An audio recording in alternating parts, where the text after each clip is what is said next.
we were going to have a special guest today talking to us about a conservation project that he's doing with ruby-throated hummingbirds. But in part of our communication, I broke the email chain and sort of thought that things were taken care of. But he actually had a question for me and didn't hear back from me, and so thought we're probably off today. So our guest may not be showing up. We'd hope to have him on another time. In the meantime, I would like to just talk to you folks a little bit about sketching and drawing ruby-throated hummingbirds, because they're really, really cool hummingbirds. And now, if you are a West Coaster, we don't have the ruby throats here, but this will help you draw other hummingbirds. And we're going to take a look at the anatomy of the hummingbirds. We've talked a lot about drawing iridescence. Here we're going to be talking a lot about anatomy, kind of heavy on the anatomy and light on the iridescence, but we're still going to hit some of that iridescence.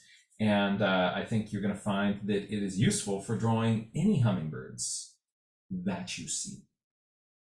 So what I'm going to do is share my screen here.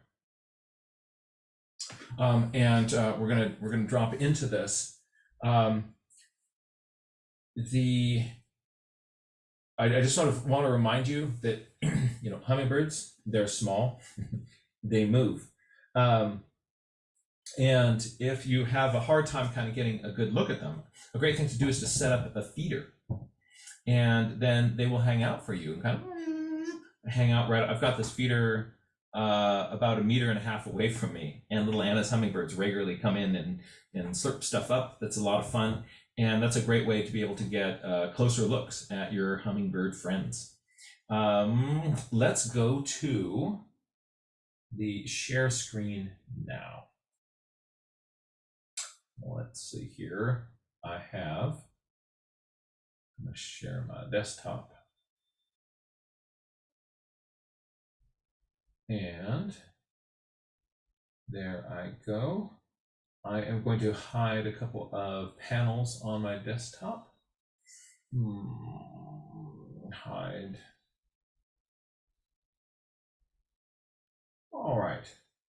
So this, dear friends, this little hummingbird with the ruby throat is, of all crazy things, a ruby-throated hummingbird. So let's just kind of take a look at the sort of colors and patterns that we're seeing here.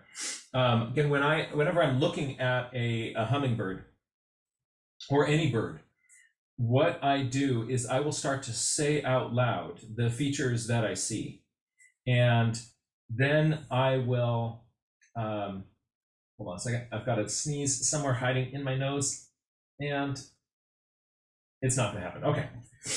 So saying what I see out loud really, really helps a lot, because that just locks a bunch of observations into my brain. So if I were looking at this, I would say, green head, green back, black stripe coming down behind the eye, white spot immediately behind the eye. It is black right underneath the bill, and then going into a shiny gorget. That spot on the throat, by the way, is called a gorget.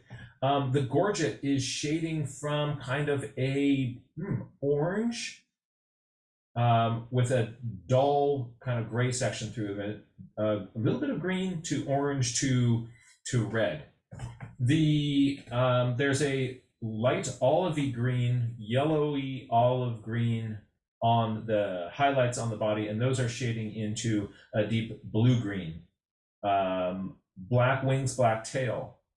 The tail's V-shaped and black.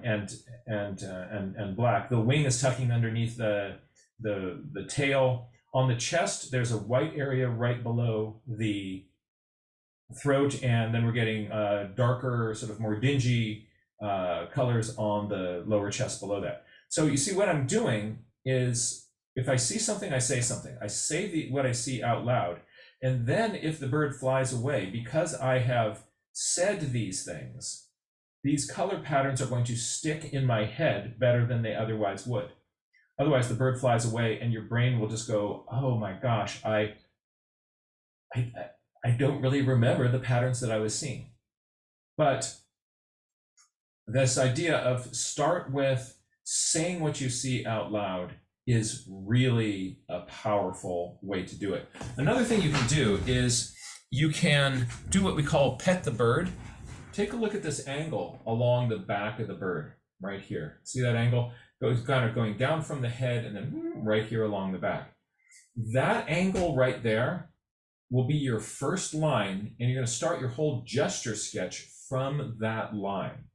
So I like to start my drawing with a light loose sketch, and this angle right behind the back helps. So I will sometimes just take my hand and I'll just imagine that I'm petting the bird, and I sort of feel what that angle is, and I'll air pet the bird. Or I'll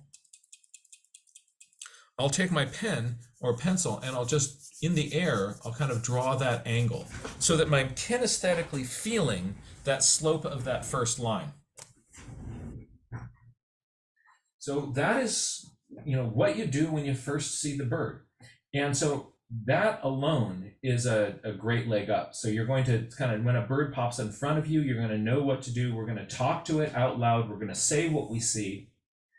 And we can pet the bird. We can air draw the bird to help us start to get our lines in.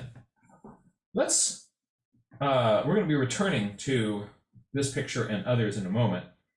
But I'd love to just kind of take a look at sort of where and when these birds pop up. This is a wonderful bird that hangs out on the East Coast.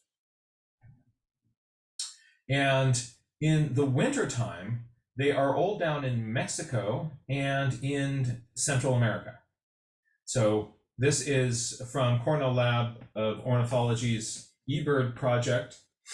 And so this is where they are all hanging out. And what I'm going to do is we're just going to go through the year. You can see on this little week of the year thing right here, we're going to go click, click, click. We're going to move through the months, and then it will repeat. The darker the purple, the more dense the birds are. So like this is wintertime. There's a lot of these birds down in there. All right, so then what happens as we're April, May, June, July, August, September, October, November, December. So you can see them go north, March, April, May, June, July, August, September, October, November, December. You notice that they're hanging out in the south, so central Mexico and South America. In Central America. And then when they come up in the United States, they're an East Coast birdie, but a really wonderful visitor throughout the summer. So April, and then in May, they're really out there getting by August, September, great densities of them, and then they disappear. So that's this little animation, by the way. If you go to the Cornell Lab of Ornithology eBird site, you can find these animations that they make for all these different species. This data has been collected by observers who have an app on their phone that when they see one of these birds or other birds, they just let the phone know what's going on. And that's really cool. Wonderful, wonderful little resource. So here is one of the hummingbirds. This is a male. And let's just notice a few things about the iridescence here and the patterns that you're seeing. That ruby throat is one of the things that we notice the most. And actually, I'm going to change my camera here so that we can talk face to face while we're. Hi. Oops. Wait, hold on a second. So that ruby throat is a key character that the bird's named for. But let's take a close look at it, because if you take a look at it, it's at the top of it, it's black. It's jet black right underneath the belt. And there are feathers under there. So those top feathers are not iridescent and reflective. And then we get into this bright ruby part. But then look down lower on that chest. What's going on there? Well, this same bird, so notice the branch, this same bird turns its head and it does this. Ooh, you see that? So the dark is at the bottom. Now this has more dark at the top. Dark at the bottom, dark at the top. So where it's reflective just depends on how the bird is holding its head. Notice that the black part underneath its chin stays black. But this part here, depending on the angle that it's at, it's going to change color. And what people have a tendency to do is like do the whole thing red. But sometimes, depending on how it's doing, if you're a great thing to do with hummingbird drawings is to really look at where am I seeing when your brain sort of gets this flash of red, what your tendency is to do is to like fill that whole part in with red. But if you look at it, kind of knowing that there will be some little nuances in where the red is, then you can get that. So, or this one here, look at that. What? All right. So what color is the top of its head? Oh, I thought it was green. And now it's got this big dark black spot in the middle. So what's going on again is a iridescent feather will change its color depending on your relative position to the reflecting surface, the light source, and the sun. So as those angles change, which happens every time the bird turns its head because it's changing these different reflective surfaces around, what part of that throat is lighting up is changing. So now I want to show you, I'm going to run across the room, pull a field guide off the shelf here, and I want to show you a way that field guides lie to us.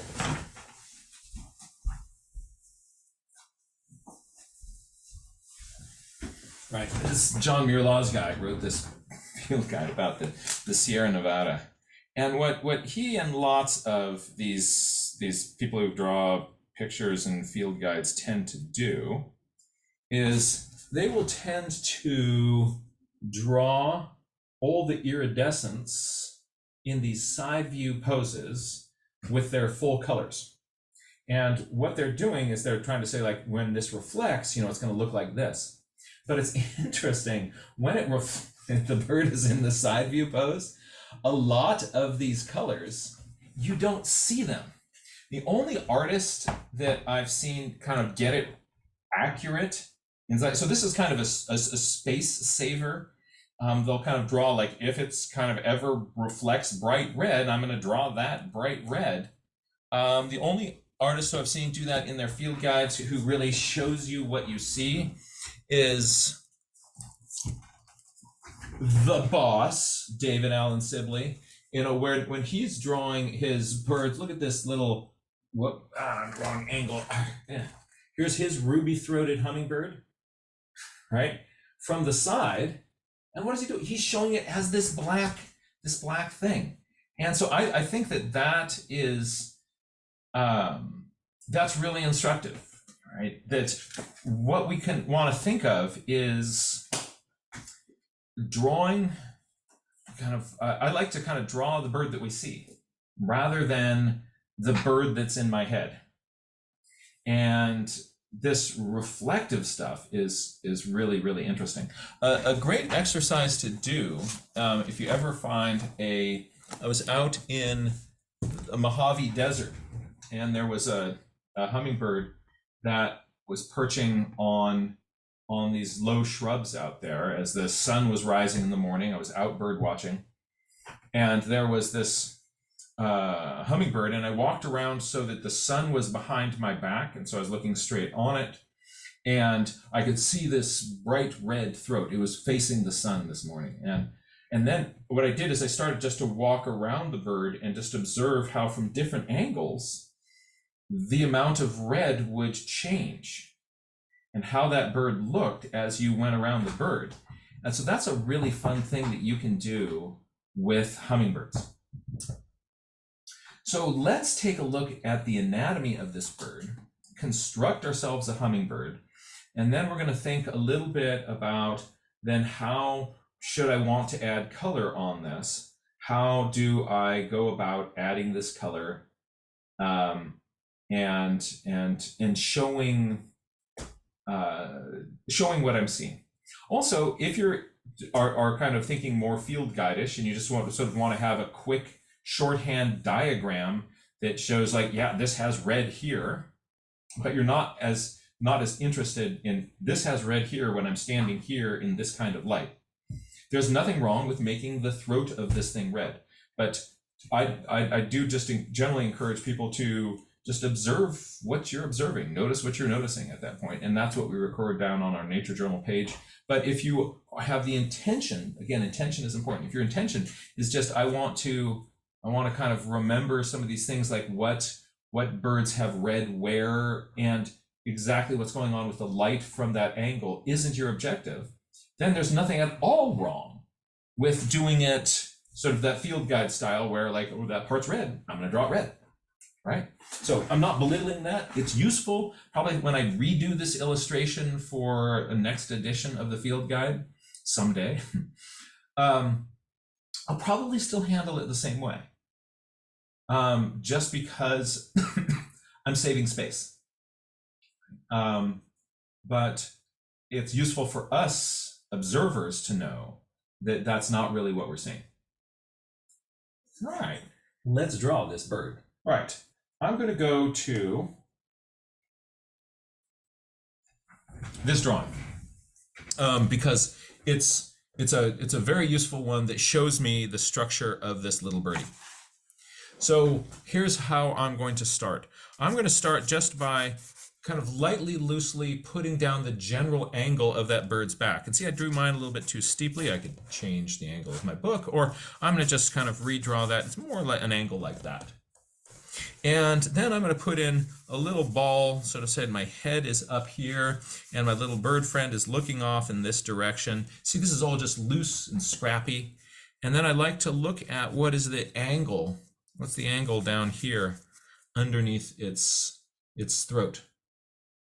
And then from here, I'm just sort of doing a kind of a gesture sketch, you know, kind of a scribbly drawing of what's happening here.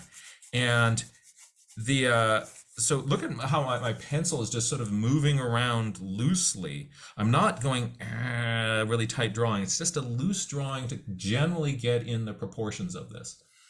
Another fun thing to do is to look at what is the shape of the head, particularly the angle from the bill up. This one has feathers on its head erected so that it's more of there's kind of a little, you know, crest almost looking like in its head. And if those were smoothed down, I would have a much lower head profile. This one is feeling frisky or cold. And so at the start, I have a sort of general,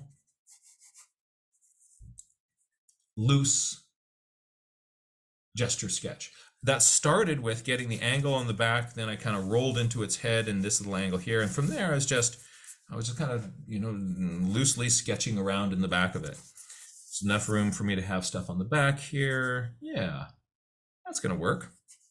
Tail, the wings here are coming down below the tail. Something that's interesting about hummingbirds is there's different wing to tail lengths on different hummingbirds. The ruby throat has a long tail compared to its wings, so that the wings are not as long as the tail. And that's not the case with all hummingbirds. So here's my little start of my bird. Now let's start thinking about the anatomy and parts of this bird. Actually, I want to check and make sure I'm using the right microphone. Yes. Good. Oh, come back.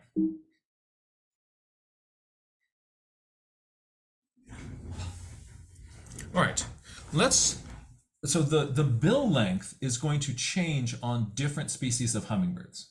So what I want to do is think to myself, if my head is this long from here to here, how long is my bill? You're going to have a tendency to draw the bills longer than they actually are, just because that skinny thing suggests to our brain it's really long. But if you were to take that bill and flip it backwards in the head, you'd see that that bill is about one head length long. So if my head is this long, my bill is going to be about that long. And if I did this freehand, I would probably be making that bill all the way out to here, just because my brain would say, make that bill really, really long. But when I've got a measuring point, it kind of helps me not overdo that.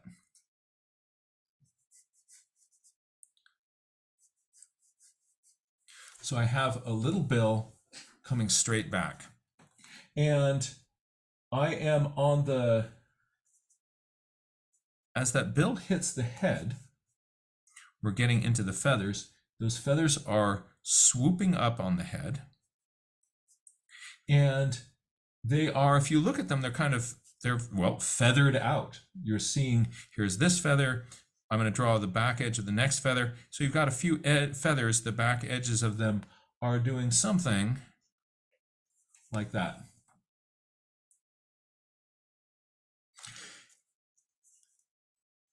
What about the eye? Let's come back here from the edge of the beak. So start low on the bill and come straight back. And then we're going to come up. And imagine a little kind of, there's this little black triangle in here before you get to the eye. See that little black triangle? So I want to leave space for that. And then I'm putting in my eye.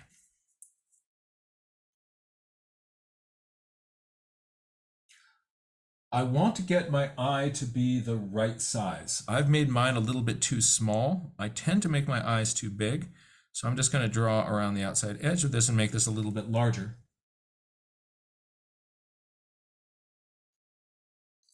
The post-ocular spot, that means the eye, the spot behind the eye, is a good field mark to look for in hummingbirds.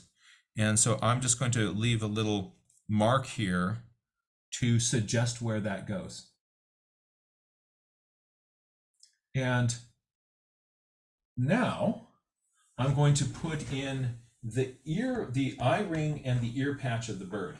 If I look here, I can see a very faint ring of small feathers that goes around this bird's eye.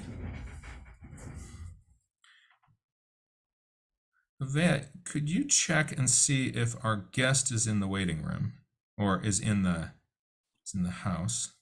Yes, I'll check. Thank you. I'm not seeing him. Okay. I think this is just due to me not getting back to an email. I apologize to him and to everybody else for that. Sorry about that, Bill. We hope to have you back another time. So there is, down here below the eye, there is a patch of feathers that comes down. And this patch of feathers has a different texture than the rest of the feathers. It goes over the bird's ear, which is a hole in the head somewhere down here. And this lets more sound in, so they're not really soft, so they don't attenuate sound that is coming in to that spot. And then below that is the gorget. So look at the negative shape. We're going to kind of come down at a little bit of an angle. We're going to come straight down. And then we're going to swing up around the body here.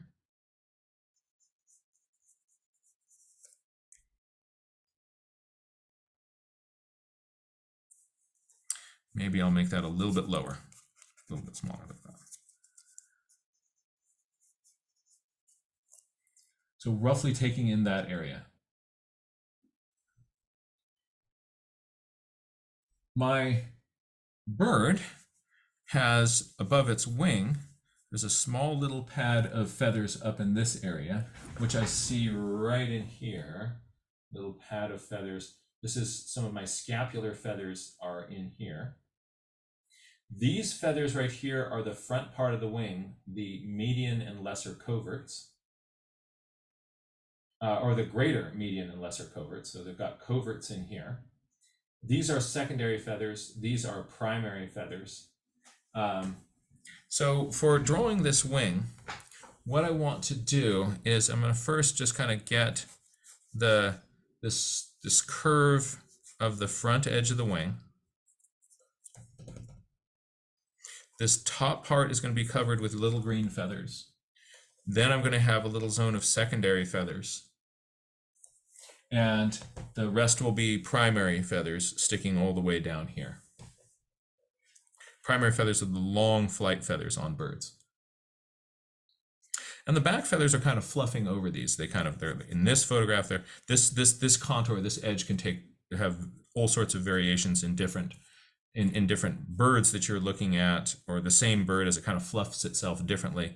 In this case, it's sort of making an irregular edge like this. You can do a lot of different things in here and it would still look right, because these feathers can kind of overlap and flop over in a bunch of different ways. So this little edge right here, there's a lot of variability that you'll have with that. I've got the back of my head coming down, my back coming down. There's sort of an inflection point about in here, so it's not a straight line. It kind of comes out and then back down this way. So I will often look for where are those changes in angles on birds. And it has that long tail, which we're seeing in a side view here, sticking out there. On the chest, we're going to come out here. And I want to kind of think of where there are changes in angles of this. And notice I drew mine much more angular than I'm seeing on that bird. And when I kind of finally work this drawing in, I'll probably round this out, but I like to kind of look for these sorts of changes, these inflection points. So rather than just put in a curve here, for me, my brain, it's easier to think of this as coming down fairly straight and then tucking back from there. To put that patch of feathers, that green feathers on the side of the body, first think of the white feathers at the top as a shape. So put that in as the positive shape, and then attach these green ones down below it. So there's my green feathers up above. And all right, these feathers are tucking somewhere in here. I have my foot then happening in this area, and I'm going to move my branch down here. So I've blocked in my little hummingbird friend, basically got my shape. And now what I do is I look at it and I say to myself, what about the proportions here are not right? What do I need to change? And I can do things like I can make the wings a little bit longer, right? If that looks, is there anything else that feels right? Is it thick enough across here? Is it thick enough across here? At a stage like this, I still can change the shape of my bird. I can still change the shape of this bird and get away with it. Once I start really noodling in details, my brain isn't going to want to let me change the bird's shape anymore.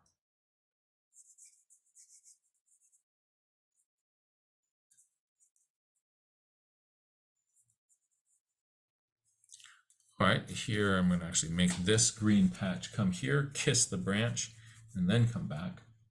So you see I'm just sort of making little modifications of what I had. This is also like a great time in a drawing to go get yourself a drink of water, to stand up, to stretch, to walk around the room, to kind of shake your shoulders out.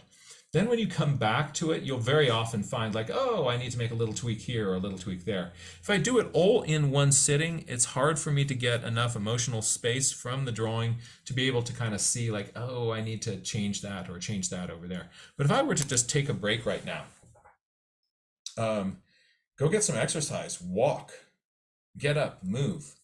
When I come back to it, this drawing will, my brain will be more fresh to get some information about it.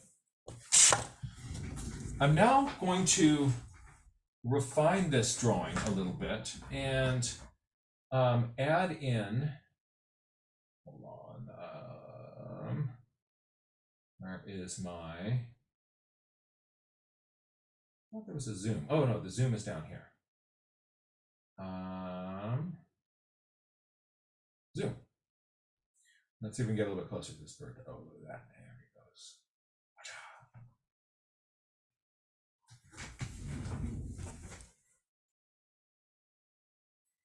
All right. I'm now going to fill out more of the sort of a suggestion of feathers. And I've got a few big pieces blocked in, but let's have some fun with putting in a little bit more feathery detail. This will make our drawing look a lot more like this bird. Let's take a look at how feathers seem to be organized here. We're going to start on the head, work our way down across the back, then onto the wing and onto the chest. And so up here on the top of the head, notice that there seems to be like a little ridge of feathers here. 1, 2, 3, 4. So we've got a ridge of feathers up here. There's a little ridge of feathers here. There's others in there. These feathers seem to be kind of lining up, and we see a similar thing happening down here on the throat.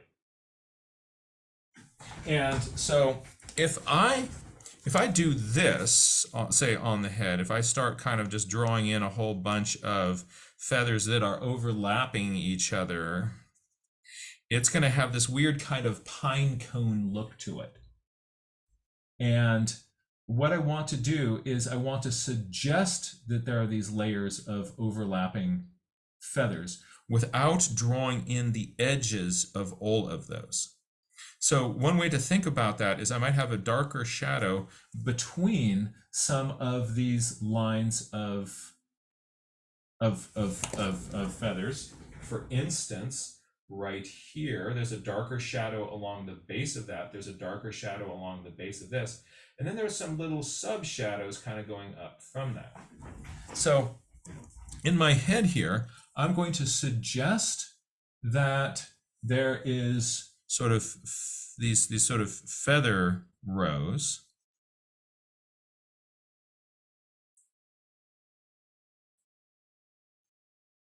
So I've got a big one, a medium-sized one, and then this could be even small one here.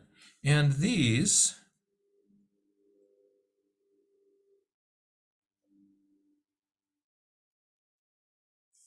have a suggestion of feathers in them. Very often this approach will be better than kind of giving myself just a whole bunch of scales giving me this pine cone effect. Up here on the top of the head, I'm going to suggest that there are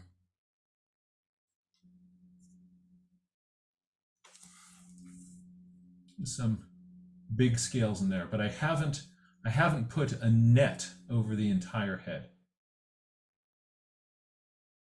Similarly on the back here, actually let's go down onto the throat. On the throat, I see a nice clear line of feathers here. There's a line of feathers coming down this way, and then it bends, and there seems to be almost a little triangle of others coming up here. So it's getting kind of complex in here. If I get in here and I map out every one, it can take a long time, and there's no way on earth I would ever be able to do that on something that is briefly pausing at a bird feeder. So I'm going to just kind of give a suggestion of this kind of detail here with this bird. I am going to put, there's kind of a suggestion of a line of feathers coming down here, a suggestion of one coming in here. I'm going to suggest kind of part of a line coming in here. And then just put some little kind of edges of these curves out from those. And edges of curves going out here.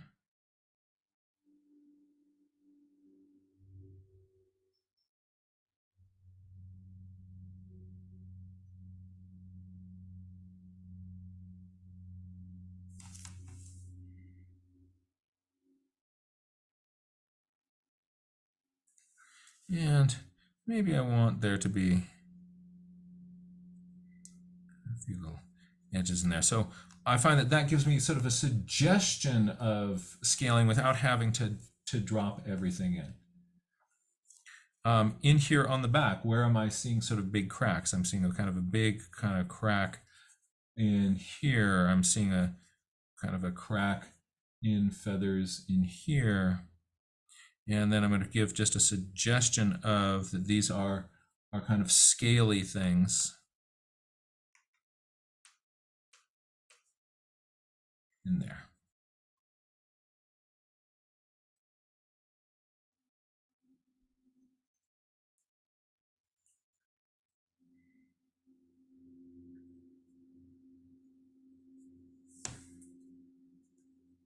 This is too intense in here. Sometimes when I'm drawing scales, these feathers, I just kind of get so into it. It'll be better if I just kind of suggest that loosely.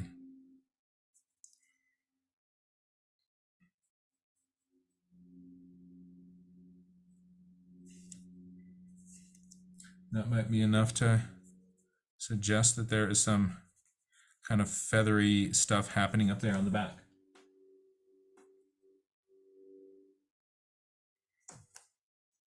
See, there's going to be a little white patch in here. We're going to come around the back of the head here. All right. I'm going to put in on the lower flanks here just a couple little kind of suggestions of, you know, that these are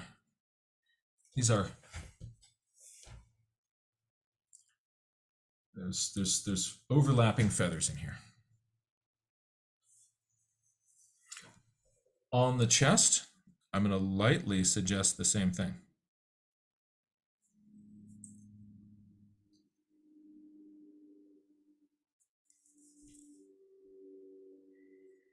And lastly, on the wing here, let's take a look at what's going on here. These feathers here, these big ones, these are primary feathers. And they're not really neatly lining up on this bird.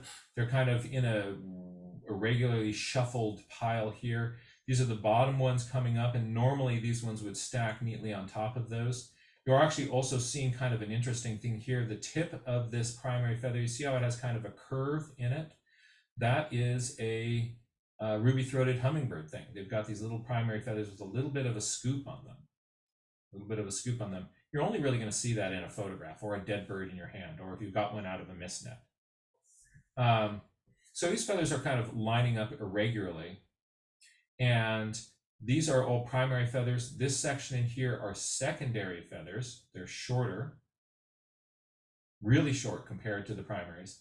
These are greater covert feathers, median covert feathers, and lesser covert feathers. So this whole area here with the green, these are the coverts of this bird. So my coverts have some little edges to them. And I'm going to just suggest that there are some, you know, a little bit of a few of the edges, but I don't have to get in there and draw every one.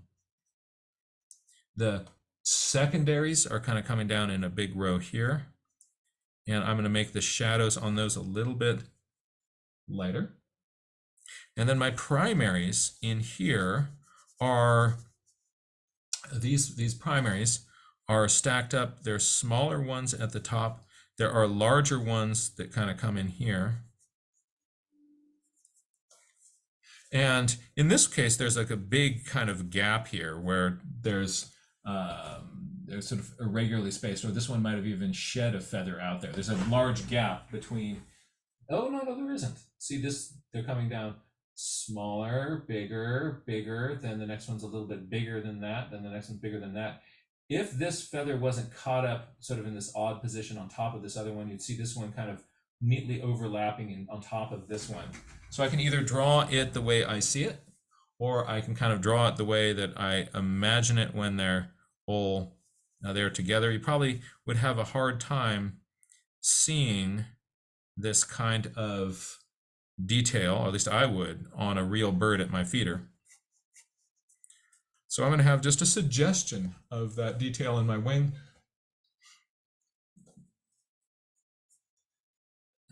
My tail is coming out fairly straight, and it's long.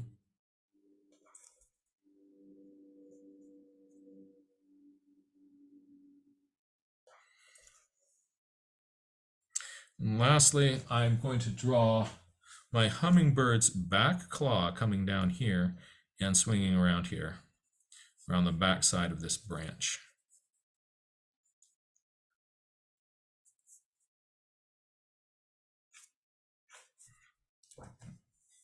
So I put in a suggestion of detail. Oh, this will be kind of fun. I'm going to put in just a suggestion of detail out here between these.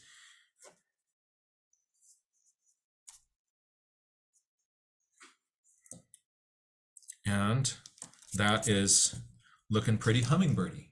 I'm going to drop some color on this, but before I do, let's just make a simplified version of this to kind of look at this same process in a fast sketch. How might that look?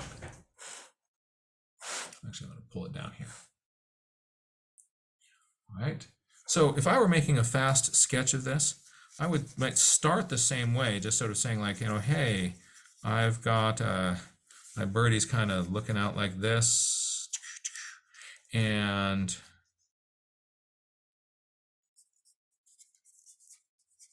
this is the sort of gesture part where I'm kind of lightly, loosely drawing. My wing is starting in here and it's going all the way back down this way. And then in this little quick sketch, I'm not going to be dropping in as much detail. So I'm going to turn this a little bit of an angle here so it's easier for my hand to draw. So I have a short little bill.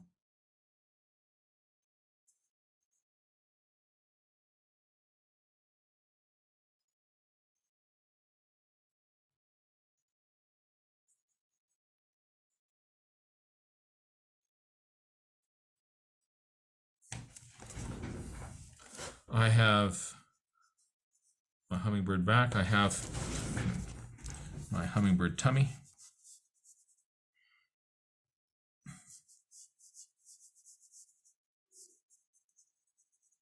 Somewhere up in here, I have the edge of this. Tail sticking out. Little bird foot down in there. Let's give this bird a little bit more tummy.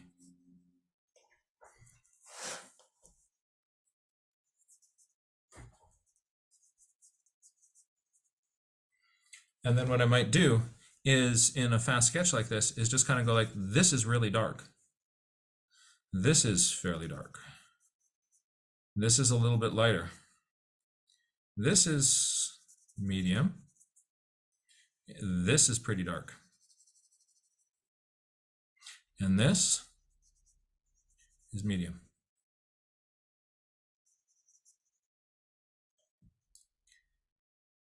And I probably want to make that head a little bit wider. So I'm just looking at kind of where there are sort of lights and darks.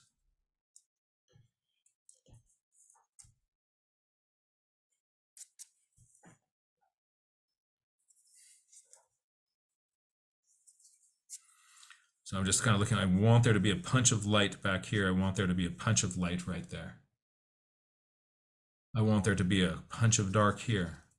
I want to put their punch of dark here. Just sort of thinking of this as just kind of quick light and dark shapes.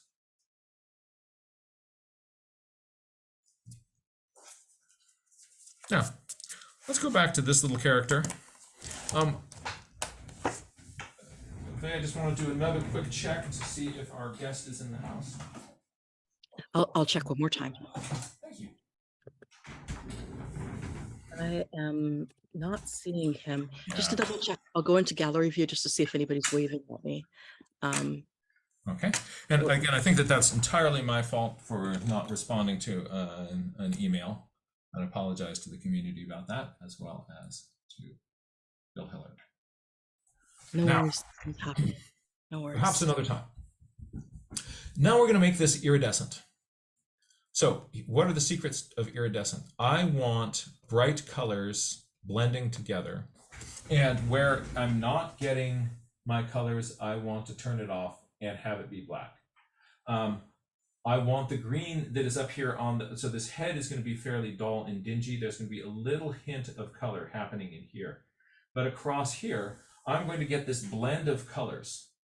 And what I want is to say, what color is this?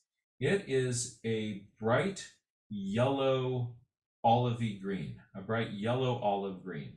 And that's going to shade into a bright kind of lime green. And that is going to shade into this blue-green. And look at this little edge of more blue-purple along the back. So do you see those colors in there? I want to get that suggestion of colors. It's going to be brightest here. It's going to be more dingy out towards the side here. Here on the breast, I want it a little bit of yellow green in here. Something that is interesting about the ruby-throated hummingbirds, they are kind of more of a yellow green than a lot of other hummingbird species. So I'm going to try to get some of this ruby-throated yellow green happening in here. It's shading into a gray and a brown with a little tinge of green down in here. But those are the colors that I'm seeing.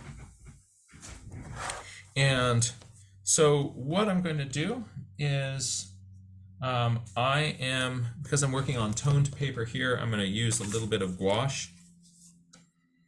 And I am going to get a little bit of yellow. And I'm going to mix that. You know, something you can always do when you're using gouache is I can use colors from my regular palette here, my watercolor palette. So I can grab a little bit of green here and play with that. I can test that off on the side and say like, oh, I kind of like that. All right. So I'm going to put a little bit of yellow green in here along the edge. And I'm going to put a little bit of yellow green in here along the edge. And then remember, that's changing to more of a light green here. So I'm going to have that kind of change in there. And that is then going to change into a blue-green. So I'm going to grab just a little bit of blue off my watercolor palette, bring it into my gouache palette, mix that in and go like, oh, okay, so that's then going into a blue-green here. And notice as I'm doing this, I'm kind of making these little marks that are a little bit feather-shaped. So I'm kind of going blotch, blotch, blotch. So if any of my brush strokes show up, they will suggest this kind of a change. And that is then fading into sort of a purple blue.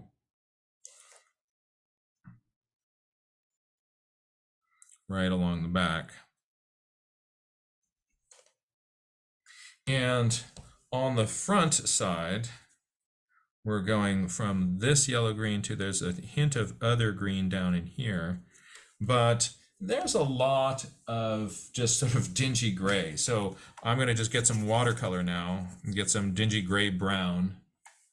And I am going to just sort of put that in sort of a streaky way.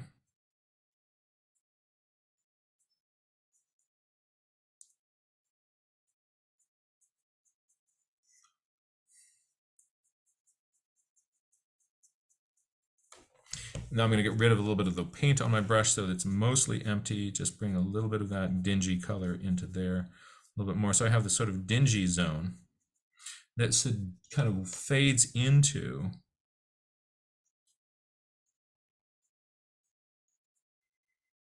that color on the chest.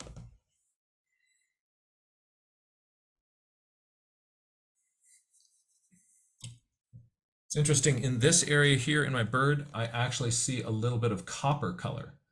Can you see that on there? So I'm going to just grab a little bit of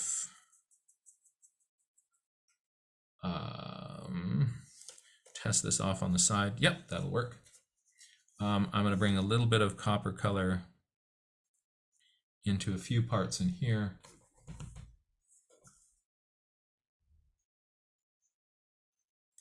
And then stop. What about that dingy head? All right, I'm going to get some kind of, Now I'm going to use straight up, it's dark, so I'm going to use watercolor. I'm going to mix, I've got sort of a, oops, I'll do this on the screen, kind of a bluish, I'm going to grab some purple, bring some blue purple into that, and say, all right, maybe first start re-outlining some of these shapes that I had made.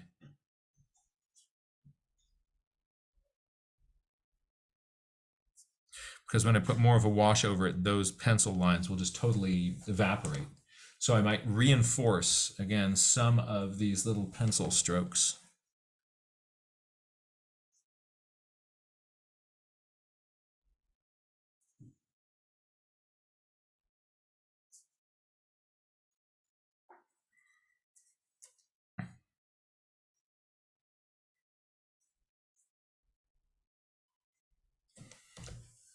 There is this dark triangle in front of the eyes. Get that? So I'm sort of thinking of like, what are some kind of dark marks in this that I can show with this darker gray that I have on my brush right now. Maybe there's a line around the eyes.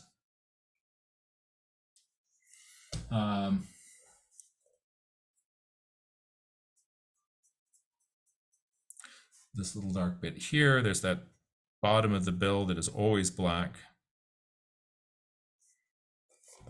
And now I'm going to get rid of a little bit of the color on my brush. I want it to be a weaker, there, it's now a weaker gray, and I can now just fill in these other areas, and those marks sort of show through.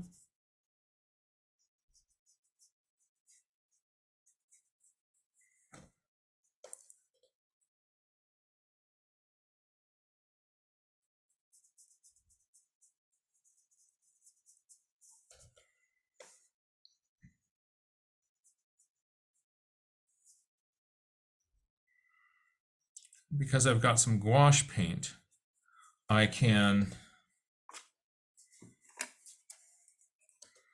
to get the little bit of color up there in the top of the head, I can take some gouache, there's sort of a bright yellow green, and I can hit a few little spots up in here.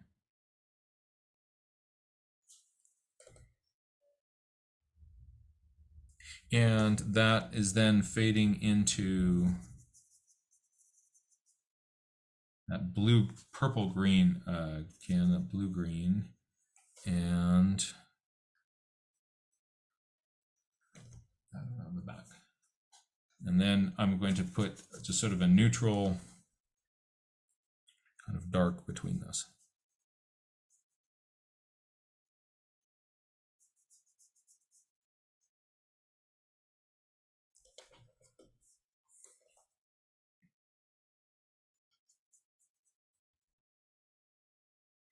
I've lost a lot of the kind of the dark detail that was in this, but I'm going to let it dry and then come back over it with dark one more time at the end, just to kind of punch in some of those colors. Sometimes I put in, like if I like my details, I will often try to keep them. And so, for instance, put in some of these edges of these. Kind of I like some of those sort of feathery bits. Like kind of have a little hint of some feather edges down here.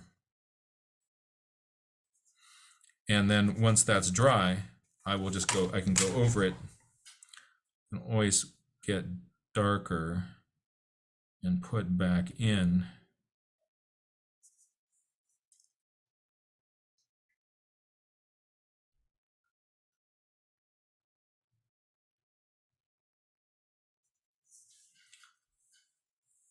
Sort of a feeling of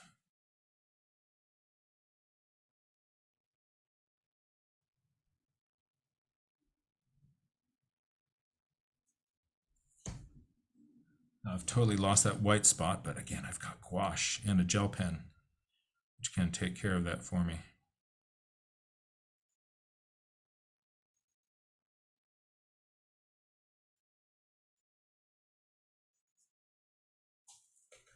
I'm going to put a little bit of a hint of texture in here behind the head. To do that, I'm going to take the tip of my brush and I'm going to fan it out like that. See how it's sort of multiple points, and then if I just kind of lightly tickle it, it'll make some of these sort of irregular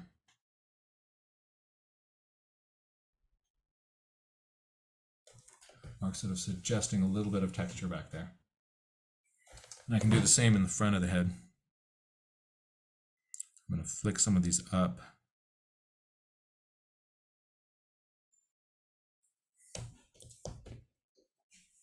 On the beak, I'm going to paint in the underside of it.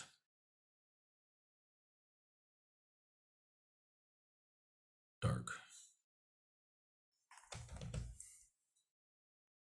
And on the upper side of it, I can then just kind of go across. Oops, that's too much paint in my brush. I just want to have a mostly damp brush and just kind of get a little bit of lighter up there. Gives me sort of a two-toned effect up there. This wing is now dry, and I can come across that. And my little details remain. That's what I wanted to happen in my head. And I was too heavy-handed.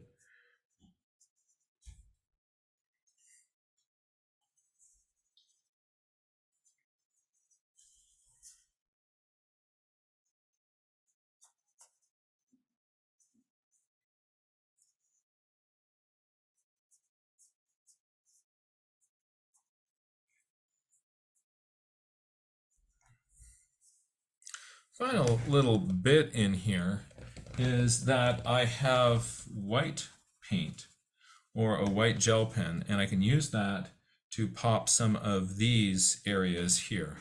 So I'm going to make sure I've got a clean brush. I'm going to go straight into white paint that is dried in this little palette here. This is, again, is gouache paint.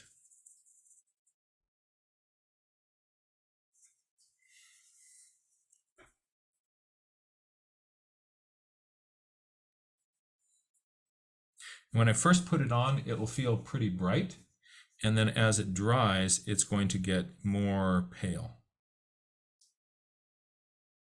So that feels like a nice little bright white spot there. But I think that probably I'm going to see that as this dries, I'm going to lose some of that. And I want white coming across the front of the tummy here, and then flicking up into these little feathers here. That's going to help it feel kind of fluffy.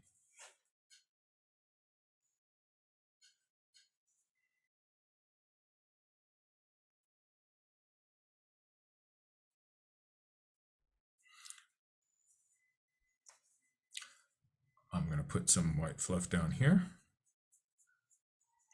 Again, I first put that in, it's going to feel bright. And then as it dries, it will get more pale. That's just one of the kind of unfortunate things about gouache. I guess it's not unfortunate if you know it will do that, but sometimes it can really take us by surprise because we don't expect it to do that.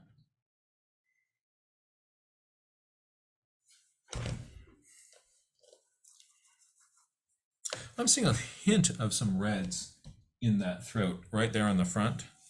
So I'm going to go ahead and put a couple little marks of red in like that. Get a little hint of some purple.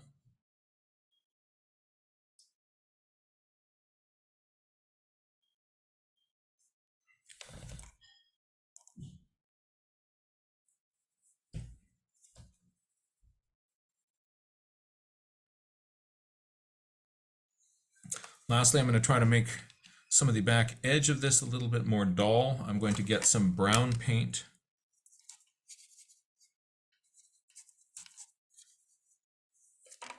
And I am going to bring some of that brown into here and some of that brown into just the back of this bird as it's turning away from me.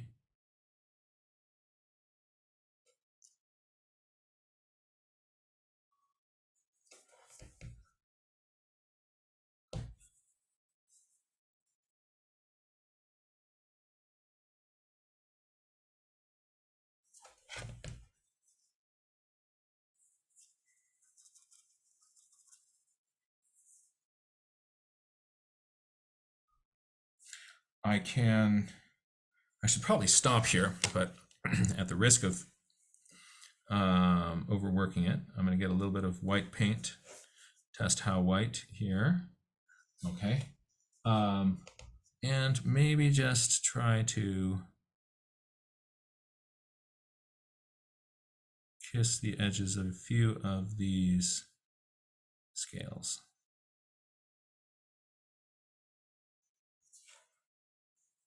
Feels pretty bright, so I'm going to touch it with my finger, kick it back a little.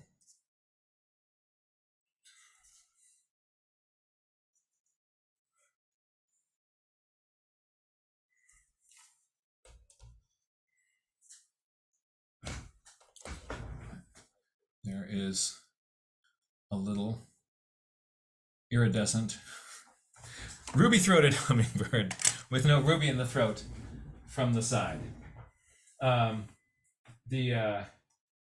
Again, from the front, a ruby throat can appear ruby-ish. So if I were drawing... Oh, Jack, could you please scoot? Oh, thank you. Thank you so much. All right, so if I were drawing this little kind of, this gorget from the side, this bird has a head that is sticking up and a head that is coming down and a beak that is sticking out here. And somewhere in here, a little eye having fun. So I'm just going to draw, paint in some of this gorget here. And I'm going to try to do that quickly and simply. Oops, that gorget actually comes here. That's all dark in there. So I'm going to try to just keep this quick and simple.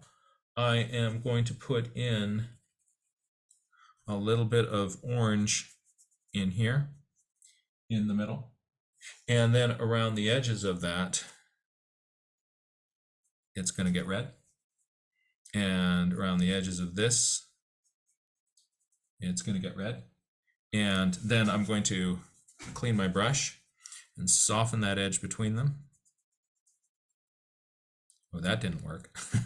Come on. There we go. Soften that edge between them a little bit.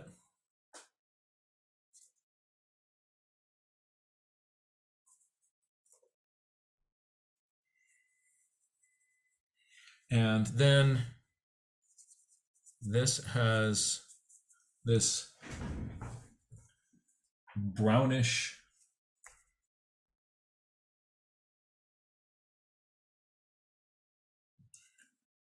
wash coming down. So I can't be afraid of adding a little bit of that that dark into, and then the top part of it is just jet black.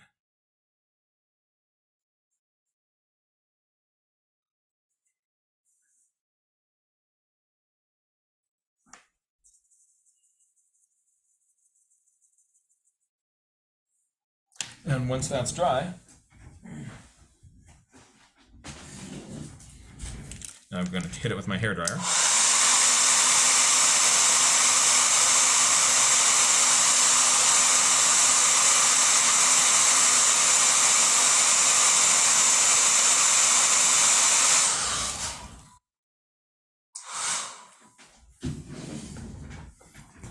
I can put in a hint of some scales.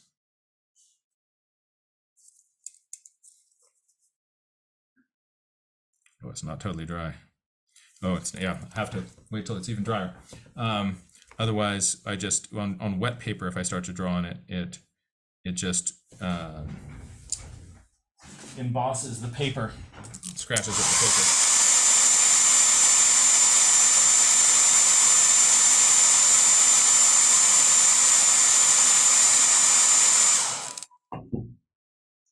Hint of some feathers.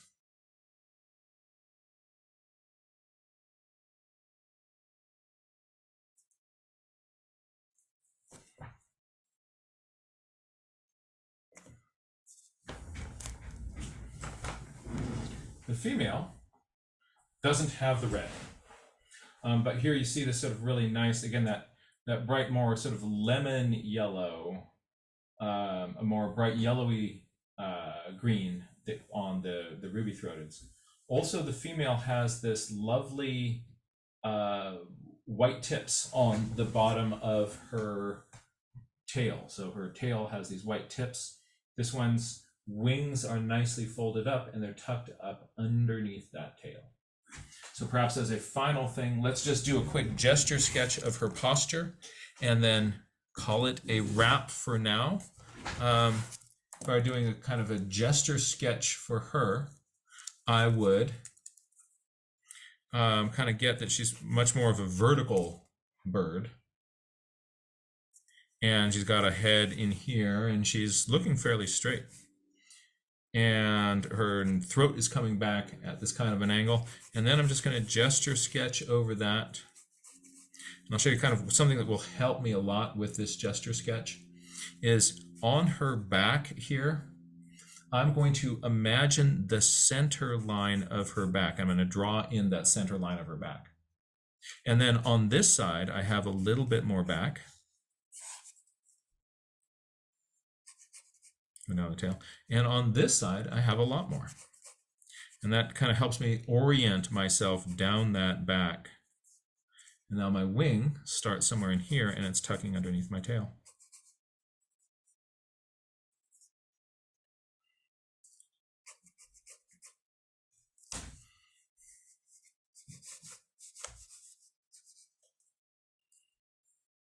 Look at her forehead shape. Look at my forehead shape. Look at her forehead shape. All right, so same that this fella could flatten its head to do this exactly the same posture here. So this one, imagine you just look at the shape of the air in front of the head. Don't look at the bird's head.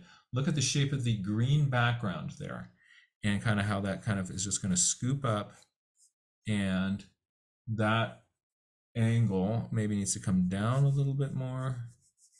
That is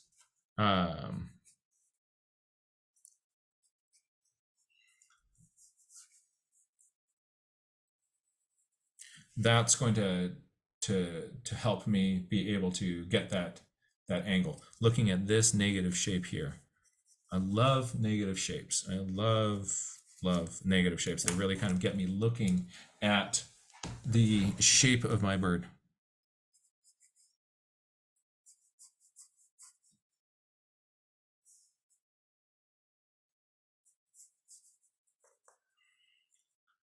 And her line comes in. There is that little triangle in front of the eye. There is that postocular spot. And now her ear patch is a dingy zone that comes down like this. And there is white behind it. So you'll see that on a lot of hummingbirds. You'll see the female, that little ear patch will hang down.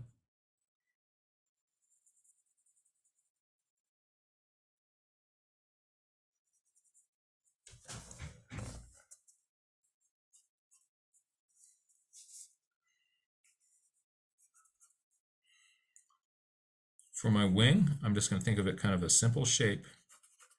It is going to tuck in under there. My back bulges out. And remember, I've got more of one side than the other.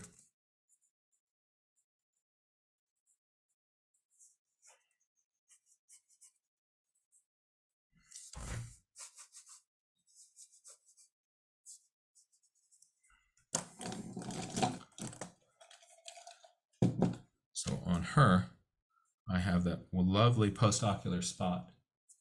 I have that white that comes down behind,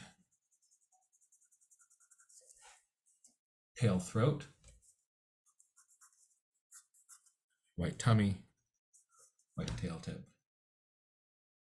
If I wanted to fill this in more with my pencil, I would just put a little bit of value in here, letting the center part be brighter value and a little bit of value around this edge here.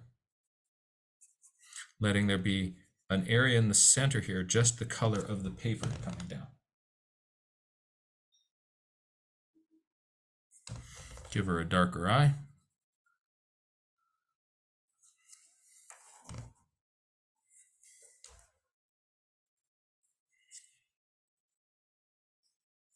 And there she is. Males often get all the attention. I think it's because of the brighter colors, but when people start drawing kingfishers, they give, or phalaropes, all the attention to the females because they have the brighter colors. But if, as observers and biologists, we're not paying attention to these ones, we're missing a very important part of the whole story that's out there. And that, my friends, is some ruby-throating hummingbirds for you. I hope that this was useful for us to be able to think about these hummingbird shapes. If you're a West Coast person, you can apply these same ideas to drawing our Anna's hummingbird. I think in a lot of the workshops I do, there's kind of a West Coast bias. So, so this is a shout out to the folks on the other side of this continent. If you are in Europe and Asia, someday we'll draw a bee eater.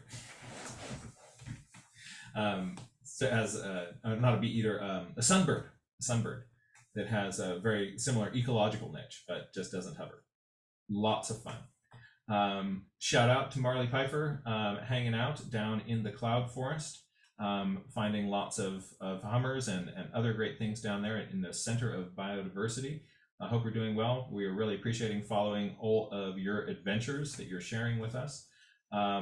Folks, check out some of the offerings that people in the Nature Journal Club have going on right now. There's a lot of really fun things happening, and hope you enjoyed this, and I hope you enjoy connecting with the rest of the community. I'm John Muir Laws.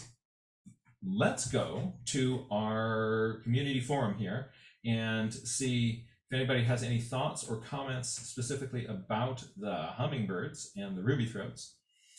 Let's do that. And then we'll go on to some general sharing. I'd love to bring up my friend, my colleague, and co-host, Evea Moore. Evea, thank you so much for helping us out here today. And what you thinking? So I wanted to read some of the really good questions that have showed up in the chat. Debbie asks, what's your advice on implying versus describing too many details? Okay. There's this idea of are you going to if you draw in the edges of everything because you know they're there, then you're definitely going to be putting in too many details, because you want the person who's looking at your stuff, their imagination will always do much better than my pencil. And so if I can kind of imply that there's some details there, like put in a few little shadows of some scales, that is going to be much more effective than drawing in all of those scales. And also, there's the problem of when I draw in all the things that I know should be there. For instance, on this gorget, I end up then with all of these little black lines across this gorget that is just reflecting bright red. And there aren't these little black edges on those scales. But if I draw them in, then it looks that way in my drawing. But if I can just have a few little marks that suggest there's some kind of scaly texture here. And then people will see that and they're like, oh, there are feathers across this whole thing kind of making up this shape. And also, it's really hard to draw those feathers as they wrap around the edge of a curved form. So you can get some of the side ones that are on the side facing towards you, but the ones that are coming around here, ruh-roh, those ones get more confusing to draw. Hold on, I need to change because I'm now facing this computer. I need to change to this microphone. So if I can get these ones that are kind of wrapping around like this, over here, this part, it gets, the foreshortening on those is really, really hard. That's why when you're drawing pine cones, the ones in the center, the scales in the center of the pine cone, like I can do these, and then you get around to the edges where it's kind of wrapping around that form, you're like, oh, yeah. And my drawings always get really funky in there because those ones that kind of wrap around the edges, there's all these more challenging foreshortening phenomena happening. So I can just hit some of the ones that are on the side closest to me, and then people's brains will go like, oh, and those wrap around. Did that answer the question? I'll check the chat to see if oh, she says yes. So it sounds like, yeah, the doing the feathers, it's more about just indicating where the planes are changing and then letting the person who's looking at your page kind of fill in. Great. Yeah, thank you for that question, Debbie. There, we have a question from Linda Napier, asking, how do you capture the wings when the hummingbirds are in flight? Oh, that's really fun. So if you look at high-speed photography, you'll see these really weird things going on, right? But when you look at the bird in real life, you see this. Draw my hand. Right? It's this little fuzz. It's this fuzz. We can't see the hand. So no, draw my fingernail and my thumb, right? So you'll see all these people like draw in all the feathers of the wing, and then what are you doing? Like you're drawing a picture of how this might look if I had a high-speed camera in front of me. Okay, I mean that's cool, but it's hard for my brain when I'm looking at this. It's hard to, like, what do I draw? I would have to have memorized something from looking at a piece of high-speed photography.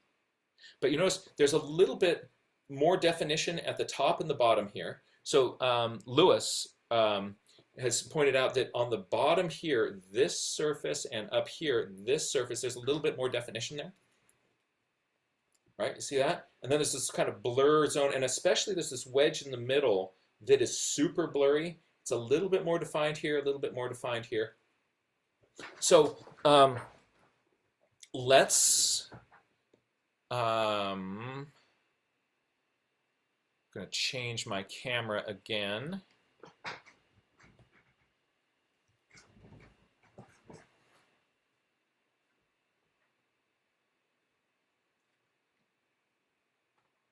So what I usually do when I am sketching a hummingbird in flight is I will look at what is its sort of general posture of the body.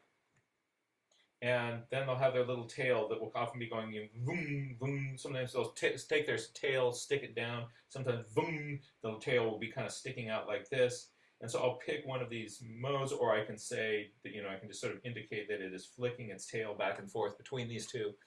And so then I am going to get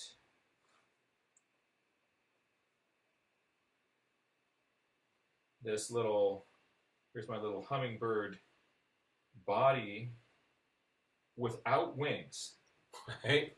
So let's make this a female.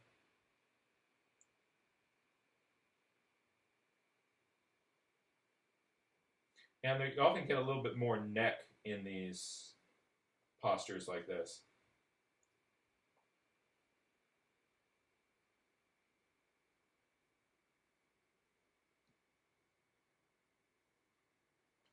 So here she is. And if I want to make her fine, what I do is I look at what is the general the angle that the wings are vibrating across this form. And so are they coming across like this? Depending on what they're doing, the angle of where those wings are hitting is going to change depending on how they're hovering. So I look for that general blur zone, and I draw in the blur. And then I can make it a little bit more defined at the edges and less so in the middle.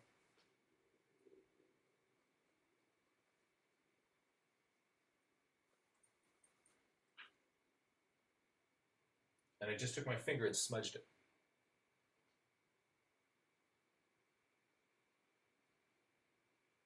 And there she is. She's flying along.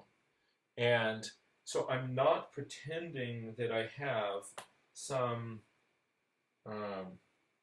really good, ability to see what I can't see.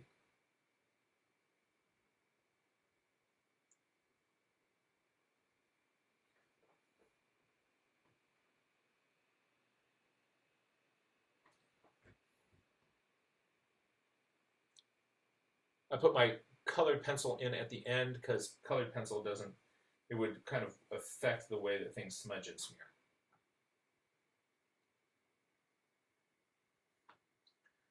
So that would be my suggestion for approaching that. That way you don't have to draw what you can't see.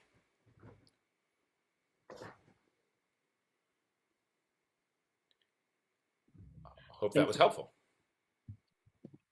I see Linda nodding, so yes, it was. And excellent. I'm checking to see if there are other questions. There were a lot of really awesome life history type questions during the discussion, and we have some hummingbird aficionados with us today who are answering a bunch of them. So there were questions about their nests, questions about when Anne just asked about how they get their protein, and then mentions of how they will eat insects sometimes when flying and then help their babies getting the protein by the mom.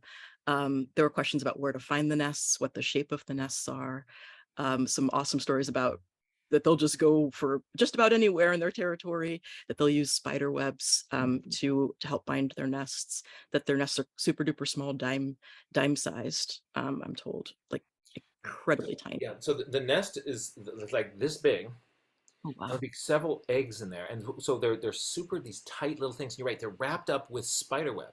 And the cool thing about spider web is that it's stretchy.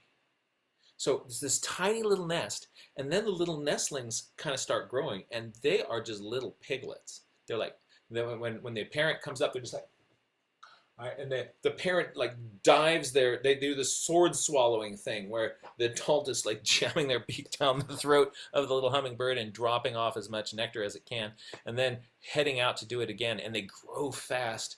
But imagine in this little nest, they're growing fast. So what happens? Do they pop out of the nest? Oh, no, because then they get all cold. They get all cold. Now, the Anna's hummingbird that we have here along the west coast, it will have its babies in the middle of winter, right? Here, they'll be so they're having their little babies in winter. And so what happens is they stay in the nest, but because it's got spider web and all this fluff in it, as they grow, it stretches around them and stays snug, and it grows with them. It's this brilliant solution to wanting to keep your little ones cozy. And so the nest kind of grows up around them and gets bigger as they do. Isn't that just the coolest? Ah, oh, what an awesome solution. They're just, hummingbirds are great. But sort of when we find their nests, what we want to do is appreciate them kind of from a safe distance. Because if you kind of get in there and kind of get in their business, we might freak out. Mom is probably not going to abandon the nest if you are checking it out once the chicks are in there. But sometimes corvids or other predators will see you kind of like, well, what are you up to? They've learned to watch people who are good nest finders. For like at Point Blue Conservation Science, when they're out doing nest searches, they have to outsmart the scrub jays that are sitting around kind of watching who's doing a nest search. So you don't want to lead predators to that nest. And it's it's it's cool. It's cool. That that was another thing that we were talking about, is how to know where the nests are without potentially leading predators like that scrub jay to them, Yeah. and to appreciate them, and also talking about how they're ferocious little birds. um, I'd seen one a while ago at my site. There'd been this one day where I had a red tail screaming into the void, and like, and then I saw it go taking off from the tree, and this little hummingbird chased it, going after it. And I think that Gina just did some math, and it's sort of like a 70-pound human chasing after a full-grown shark and attacking it, or something to that effect. Yeah. Like, I'll hit you with my snorkel. How's that going to work out for you? But yeah, then you think about that large predatory bird. They're like, I by the time they kind of turn around to begin to address this little problem, a hummingbird is like,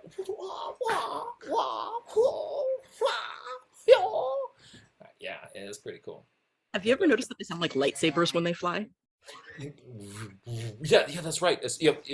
And there are some species that really do this as they're cruising around. That's really really fun. Yeah, hummingbirds are awesome, awesome little little spitfires. Why Huitzilopochtli was based on a hummingbird. I think his name literally means hummingbird of the south, or something to that effect, or the left-handed hummingbird. Whose does? Huitzilopochtli, I think. Oh, I don't know about Witchley the Maybe Poach. I'm wrong about that. Is it Huitzilopochtli? Either way, a Mexica or Aztec god. Oh wow, Was that's based cool. And then there are some native tales about hummingbird going and getting fire, and you know hummingbirds got our back. I understand that we wouldn't have fire if it weren't for our little friend who was able to hide a coal. That's oh, so much fun. I might have missed some of the other questions into the chat, in which case I apologize. But yeah, the chat is definitely worth saving, because there's a lot of really, really awesome information in it today. Oh, great! I'll have fun checking that out. Does anybody have any questions they wanted to ask live, or things that they wanted to share, either stories or journal pages, or other sorts of things? All you have to do to join is you can raise your hand, and we will probably see you, or you can use the raise hand function, and we can go with that.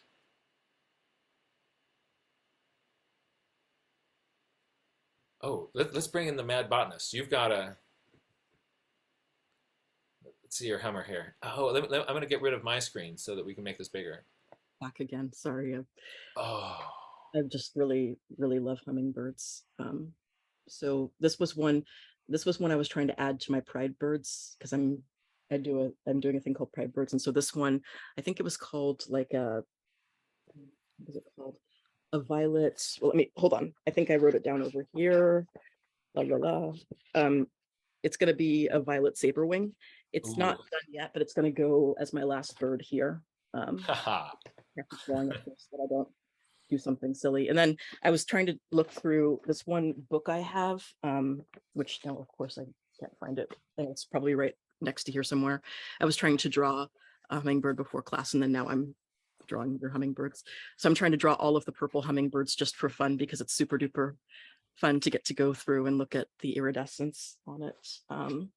There was Oh, those are nice. Now, and also note the on that other one that you showed, how the bright colors are also fading into black there. oh, let me see, where did it go? Oh yeah, this one. Yeah, because it does tend to have, because I'm trying to be, like you said, more honest about the iridescence and where it is.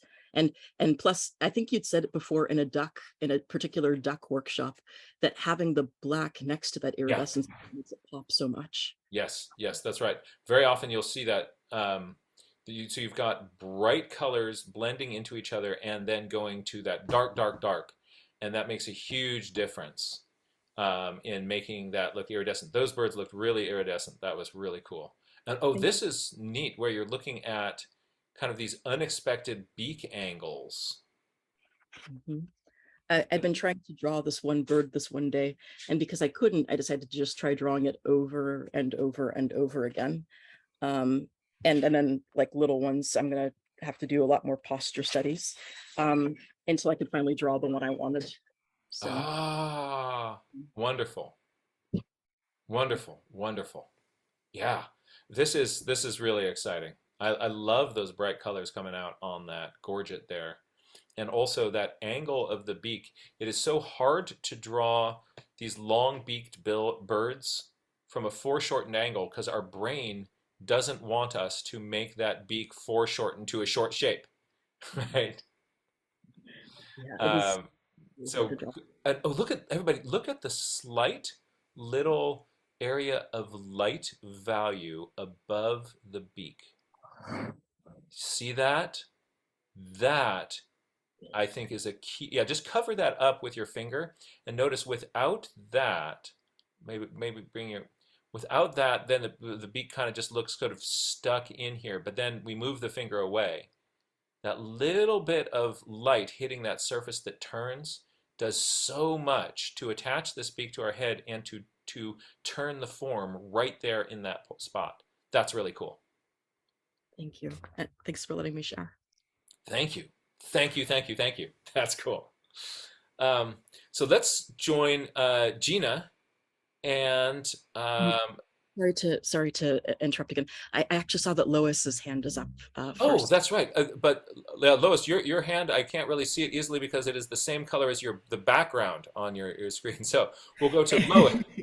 To If I could Lois. make my hand purple, I would. But Ah, I don't have that option, and I have lots of stuff back there. I wanted to ask you, Jack, about when you're doing one of these birds that have iridescence. And I was doing a black-chinned hummingbird, which has the violet gorget. It's hmm just like the ruby-throated, but violet instead of ruby. What about using interference paints? Because I tried painting with that with the violet interference paints. Do you ever use those? So it depends on those are a lot of fun. So you can get there are paints that sort of have an iridescent sheen to them. As you move your head around, you will then see you'll see from this angle, this color, this angle, this color, and they're totally fun. Um, if your goal is to have that on your sketchbook page and then reflecting back in a way that's just fun, that's great.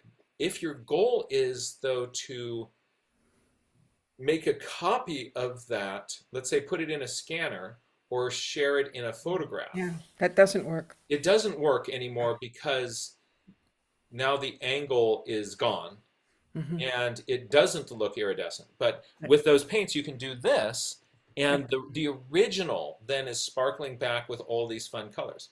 So just be aware that that will be a problem for reproducing the artwork, but for the original, it's a ton of fun. I think it would be fantastic if someone wasn't painting but was doing like a wood sculpture and then used that on their black chin hummingbird. Then it would Yeah. reflect according to how the bird turned, just like the bird does. That is really fun. So I when not this Halloween, but last Halloween, my daughters wanted to be witches from Harry Potter, and so we made robes and little spell books, and I made magic wands. We had this sort of magic wand factory going in our house. We made all these magic wands, and with we had hot glue and dowels and then all this acrylic paint, and the final touch of that was the cool jewel sticking out the back end of it. The final touch was I took iridescent paint and put that in a wash over parts of the wand, and it just looked so cool and sparkly. And so on that tool that when you hold it up, it just looks like there's some magic going on in it because of that iridescent sparkle. And it's neat. They sell iridescent paint that you can put on sort of as a wash after you've got colors on there. And I got one little jar of paint that kind of does shades of green iridescence, and there's another one that is shades of blue purple iridescence. There was another that was full spectrum iridescence. So it'd be kind of neat to figure out what they're doing with those, because they can make their paint be that you add on to it, be these different portions of the spectrum, either full spectrum or so for yours, if you put it onto that bird, you want to make sure you're getting the iridescence that is just within this one little range. Oh, and which we went to Ecuador. Our daughters had amazing experiences feeding hummingbirds, and before we left, went by this craft fair where somebody was selling these hummingbirds that they had carved, kind of crudely carved, and then sort of slapped some paint on them in kind of the wrong places. But my daughters wanted them to be the actual hummingbirds that they had been feeding. And so when we got home, I repainted those to be those hummingbirds. And then we hit those with the iridescent paint that kind of hit back those colors. So we actually did get to do that. It was a lot of fun. Lois, thank you so much for the question and comment. And also, you know what? With that paint, the stuff that does the sparkly back at you, they sell it that doesn't really have a color to it. So you can actually put that. You could put that like even as a decoration anywhere on a nature journal page, and it would be fun. Somebody would open that up, and then all of a sudden they're sparkly. Yes. Oh, hold on. We need to allow you to unmute. Yes, you can now unmute. Sorry about that. I should never have muted. So what you're talking about is iridescent paint, and that's slightly different than interference paint, right? Oh, no, yeah. So interference is where you've got very thin layers, and it's a reflective. It's a different thing, isn't it? I am now out of my area of expertise. Never mind. I don't know, but if anybody does know, please share that comment in the. I believe they're two different things, but the iridescent paint that you were talking about with the magic wands, ooh, I love that. Oh, okay, thanks for answering the question. Bye. Yeah. Yeah. Let's see. Where do we? Yeah. It actually. I think it said interference on the bottle of the little sparkly that I got. So that's fun. Thank you so much. Let's join Gina. I'm going to add you into the spotlight. Hey there. I hope that you and your birding buddies have been up to shenanigans over there in Israel. Hi, Jack. Good to see you again. Great to see you. Yeah, we've been having fun. I've got major news that I will share in a bit, but first of all, I have to say, Yvette, your hummingbird like forward pictures they were drawing were fantastic, and so this actually inspired me to dig up an old nature journal of mine where I had drawn like a foreshortened hummingbird bill, but I had no reference and I was just doodling. But this should show you and everyone how difficult it is to draw a beak from the front. It's like it looks just smushed into the face. It's just so funny. Yeah, it is so hard to draw that angle. It is so hard. Yeah. What is your thought there, Ivea? I think she wants to. You got the curve. Could you please hold that up again? Because Yeah, when you look from the bottom, yeah, you've got that curve.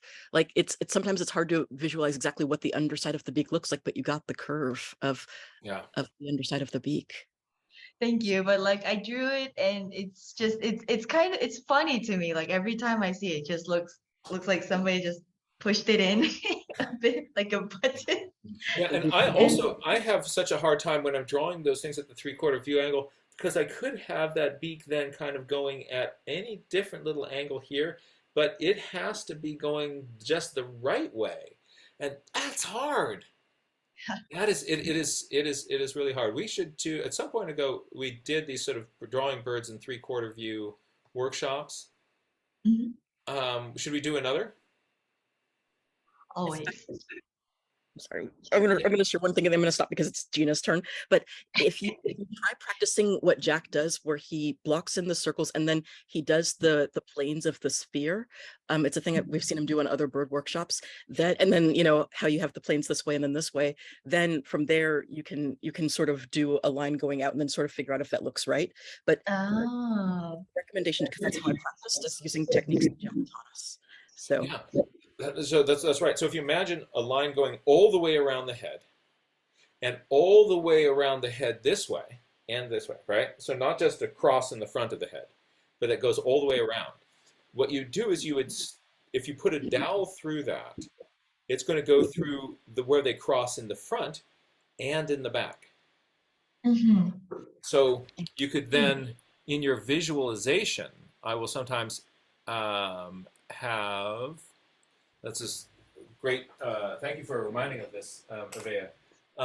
What she's saying is that you have this is your head, and this is the line kind of going around that, and then across that this way.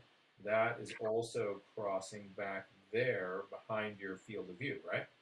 So you have the side that's closer to you, and then use the side that's further away on that sphere.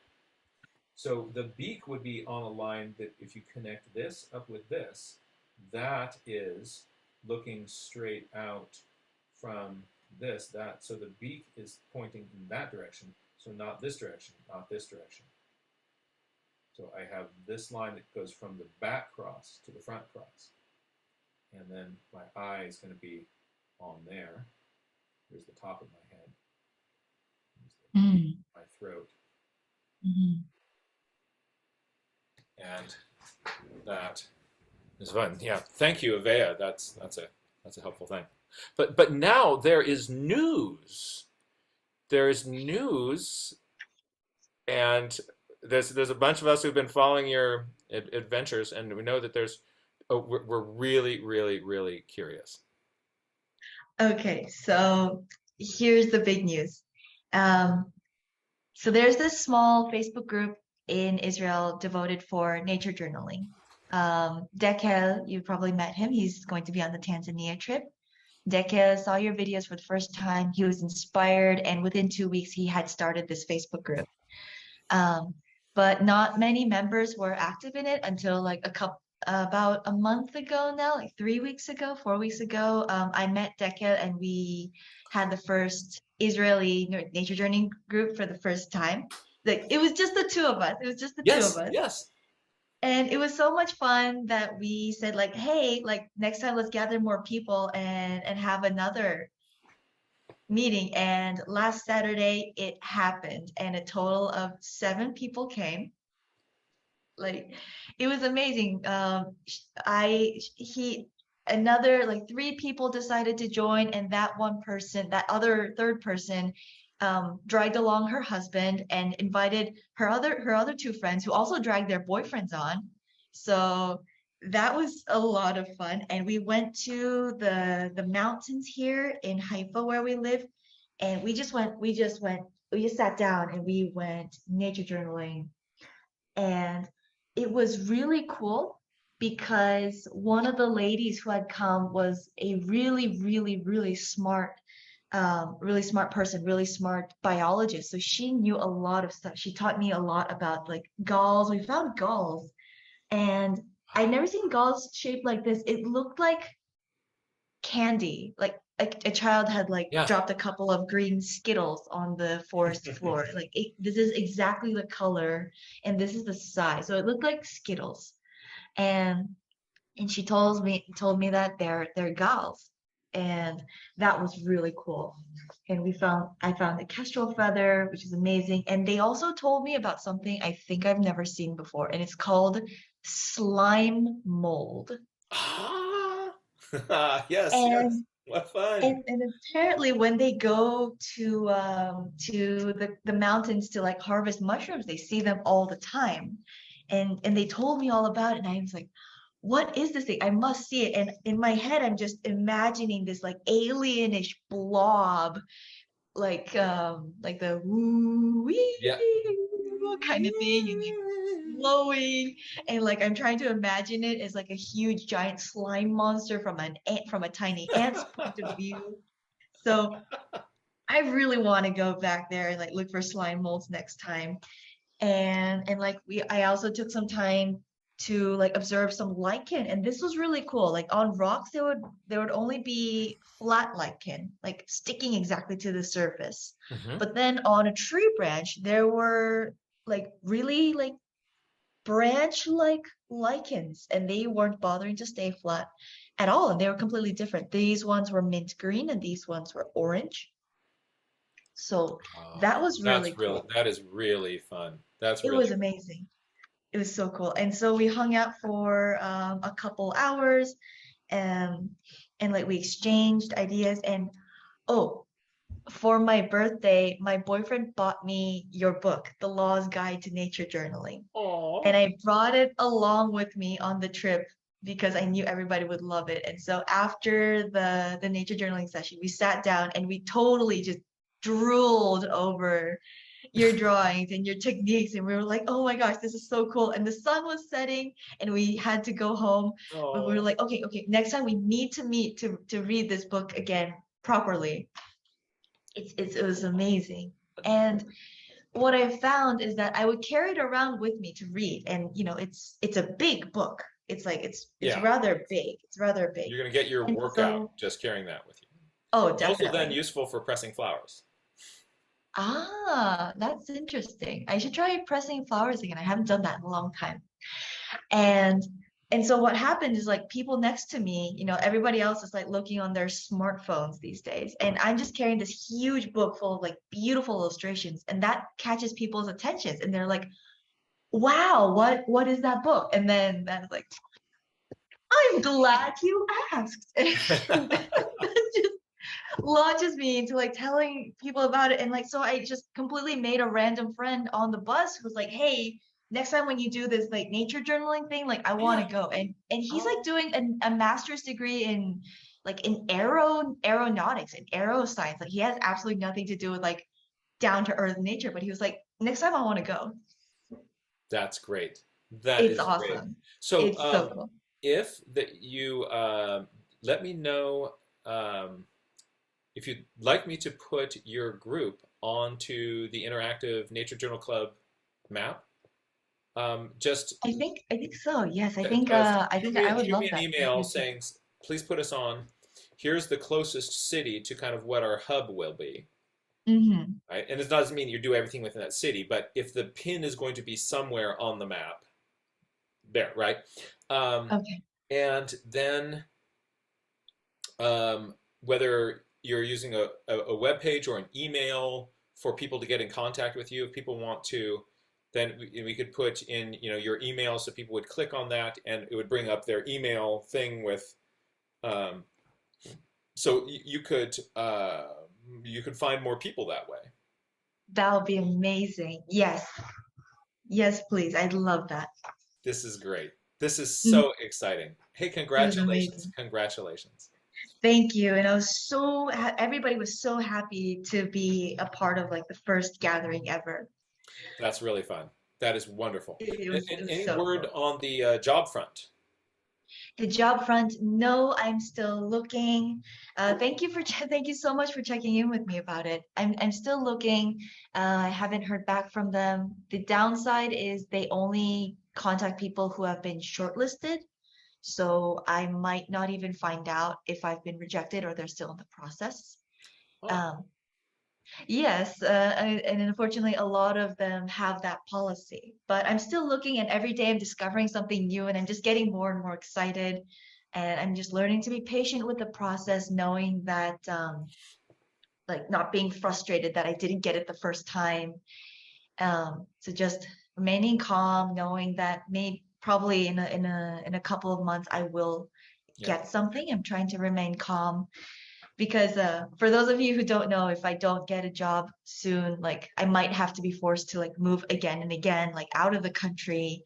It's a little bit difficult because I want things to be set so that I can make my next plans and stuff. Yeah. Um, but And I'll again, let you you're know. Like looking I'll give you. and So Ann Chadwick from Point Blue Conservation Science is wondering, best case scenario, what sorts of jobs are you currently looking for? Silence my telephone. Phone wants to give me a sign. Sorry, I meant to silence this thing before, but No I worries. often forget. So, Okay, so I'm currently very interested in wildlife conservation, but especially wildlife forensics and wildlife and fighting wildlife crime, like wildlife trafficking. yeah, So wildlife forensics is like finding if somebody like killed an animal to sell its scales, like pangolin scales on the market. yeah, Forensic scientists would take that and they would say like, okay, like what species of pangolin did it come from? How many pangolins were killed? When was it killed? Where was it killed? Let's find all the evidence, exactly like human forensics do. And fighting wildlife crime is tracking them like the police, like arresting the people who did it, making sure justice is served, et cetera, et cetera. It's very cool. It's amazing. And I think it would be wonderful to fight the crimes of that's happening towards wildlife today. there's So some I'm really looking for a job. there's some really horrendous, high tech things that, the the value of powdered tiger tooth is Yes, yeah. really high, Mhm. and the and and people are desperate, and Yes, and the downside and like the really horrific thing about it is that especially the Chinese people are really after those things. And so they've pretty much decimated the tiger population in Asia, and now since it's so difficult to get their hands on tiger parts, they are they are now focusing on jaguar parts from South America, and they're rich enough to get away with it. So that's the yeah, scary part. that's right, that's right. So Well, I want to devote my life to fighting that if I can. you are awesome. Thank you. I respect it. So, hey, we're sending a shout out. If anybody knows of opportunities and openings in any form of wildlife forensics or this field, send an email over to John Muir Laws, and I will get that into Gina's hands.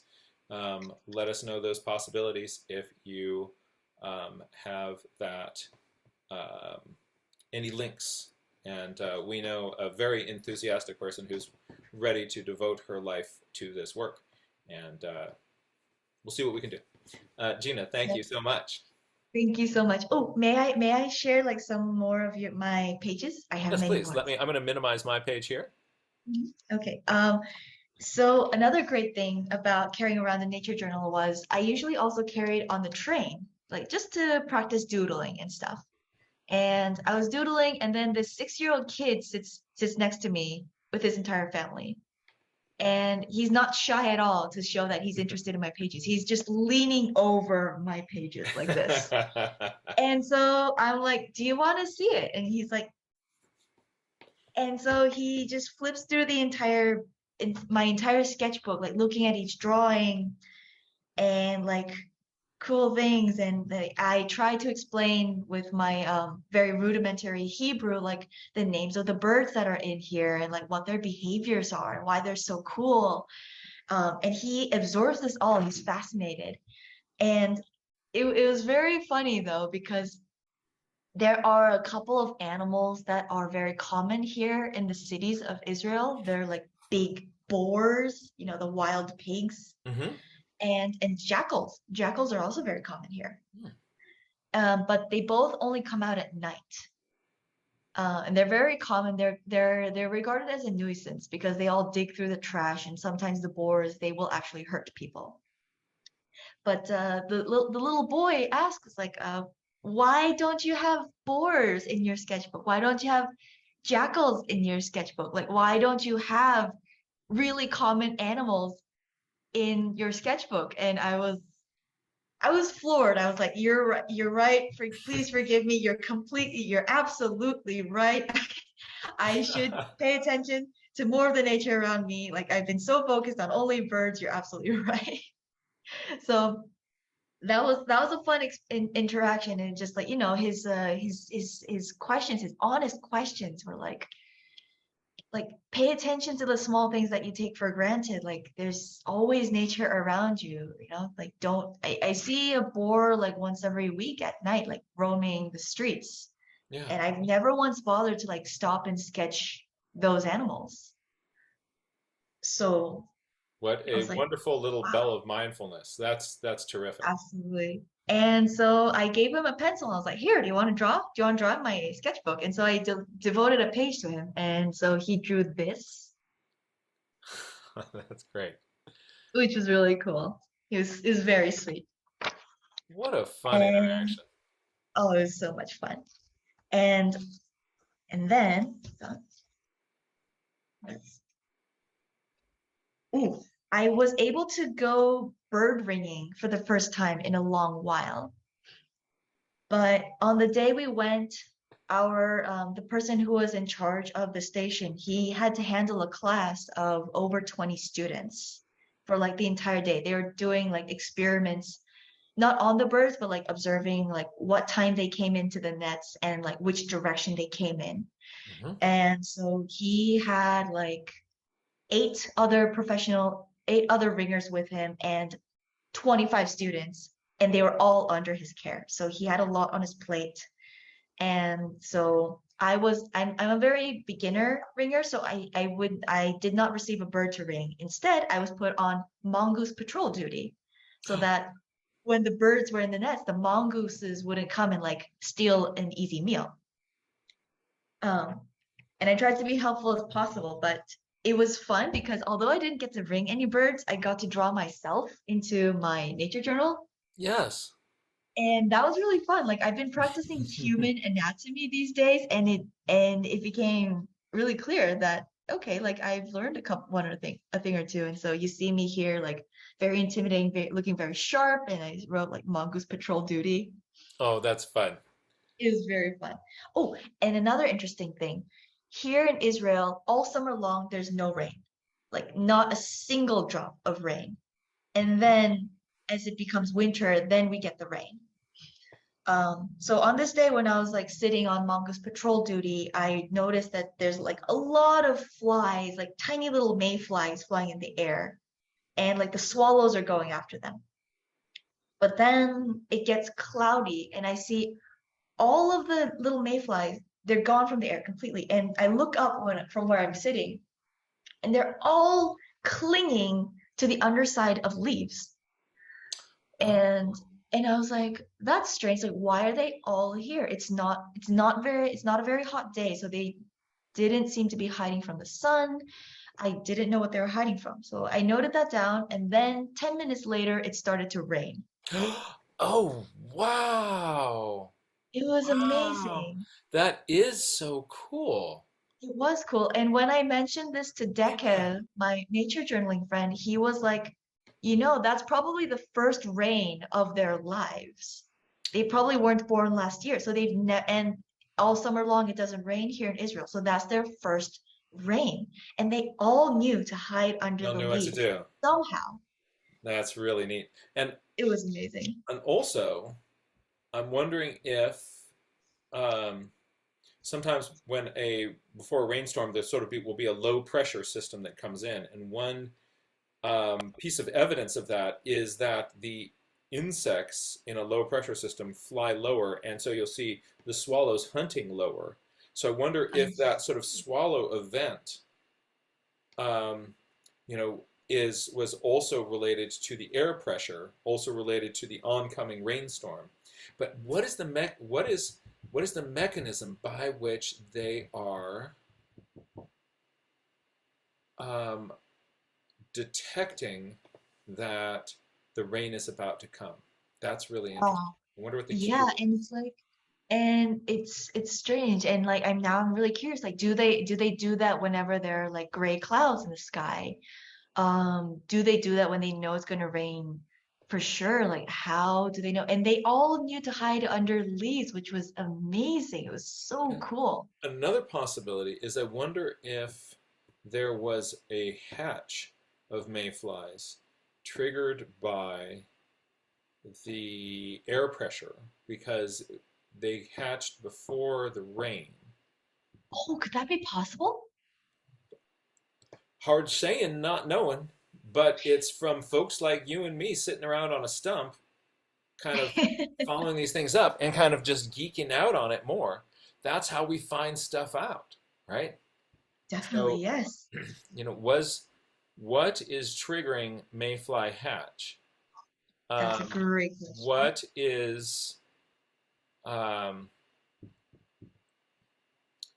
and could you see that like they clearly had like mayflies will often have long tails on the back side of them. So I think I was using the term mayfly rather loosely. Okay. They looked like one of those they look like those bugs, those insects that are trying to masquerade as mosquitoes. You know, the ones that I'm talking Uh, about? was it sort of one of these kind of swarms like Yeah, this? yeah, Where the they ones kind of that form the clouds. they form a little cloud and they're kind of going up and down in it. Yes, yes, yes, those ones. I don't know what they're Interesting. called. Interesting. Mhm. Um, let's see, Susan, are those midges? Hard saying, not knowing. Yeah, but Uh, somebody else in the comments is also guessing midges, I think. that's oh, It what was fun! That's super cool. And that you found them taking kind of hiding out under those leaves before the rain. That yes, is neat. What's and I their had cue? to sorry. Go ahead. No, no, no. And then like I wanted to stay and watch what happened, but then my friend who drove me there in his car said like, "Oh, Gina, like I have a class at like at 1, we have to go." So I had to go, and while we were driving away, that's when the rain like started to hit the windshields. So I wasn't able to stay to see like how they reacted to like the rain itself and Yeah, like if they yeah. would come out after the rain was over. So I missed that part. But Oh, hopefully next time. It's going to start raining a lot now in the next couple of months, so I'll have plenty of opportunities. this is good. This is good. Yeah, finding And what they do when it rains. Like, what do these fragile? Just think of the phenomenon of a raindrop versus a tiny little insect. I mean, this yeah. that is like we think like, oh, rain, you get wet, right? Mhm. A raindrop on a critter that size, first of all, it's gonna just flatten you, and then you're stuck in this surface tension of this big thing. It's a Mhm. completely different phenomenon. Oh, have Uh, you watched Bug's Life from Pixar? a long time ago. Or does So somebody get do you remember that stuck in a drop of scene? water? Yeah, like it rains and like whenever the raindrops fall, they added the sound of cannon fire to the movie. Oh, that's cool. That was really cool. It always bugs me when in movies things are made smaller or larger, but water is acting on the scale of the model that they built. Right? You know, Mm. they have like the dam is breaking, and then they have this dam that they made, and then water comes out of it, but it's moving like water coming out of a dam that you made that's this high, not Uh-huh. moving the way that water would. Or similarly, you know, when you are um, you know, like if you got small, a drop of water would be a lethal trap. You get your hand in it. How do you get out of this sort of this surface tension that's crazy. Uh-huh. So that was really amazing. So I'd love to stop and watch. And I've never actually um noticed that like difference in water. Like maybe it just completely slips my mind. It just looks like wow, cool to me. So next time, definitely whenever I Yeah, watch a I'm not going special to effects spoil a whole movie. bunch of movies for you. Sometimes with CGI, they'll kind of make water look like sort of water on that scale. But especially look Mhm. through a lot of old movies, like, oh no, the dam's breaking. Like, you know, it looks like a fifth grader's little project has just come across, and you're like, you know, ah, whole problem of scaling. Um, hey, let's bring in Susan on this conversation. Um, you know, you have been. Oh, you can now unmute. Um, Hey. there's wonderful mathematics behind scaling. I've Oh got yes, yeah, there is. you know just the whole, and we'll actually be talking more about this in upcoming workshops when we kind of are thinking about drawing mammals in some of my upcoming workshops. But Yeah, Mouse versus beautiful big mouth. elephants have very different cooling problems and heating problems. That's right. Mhm. Or even standing up problems. Mhm. So like if like there are these old movies, the 50-foot man and the 50-foot woman and these, or just you think of something like Gulliver's Travels where these little Lilliputians and then there are big people. Mhm. Gravity acts on a totally different way on those sorts of things. Mhm. And if you took like ants are everywhere, right? And they're evolving fast. So why aren't there ants the size of a Volkswagen owning the streets? Right? I mean, I would love that. That sounds great. That sounds It would be actually. cool. The only problem would be for that ant is that if you blew it up to that size, it would suffocate Crack, crack, crack. and crack, crack, crack. When it would try to move a limb, its exoskeleton would collapse under the weight of its own muscles and it wouldn't be able to move.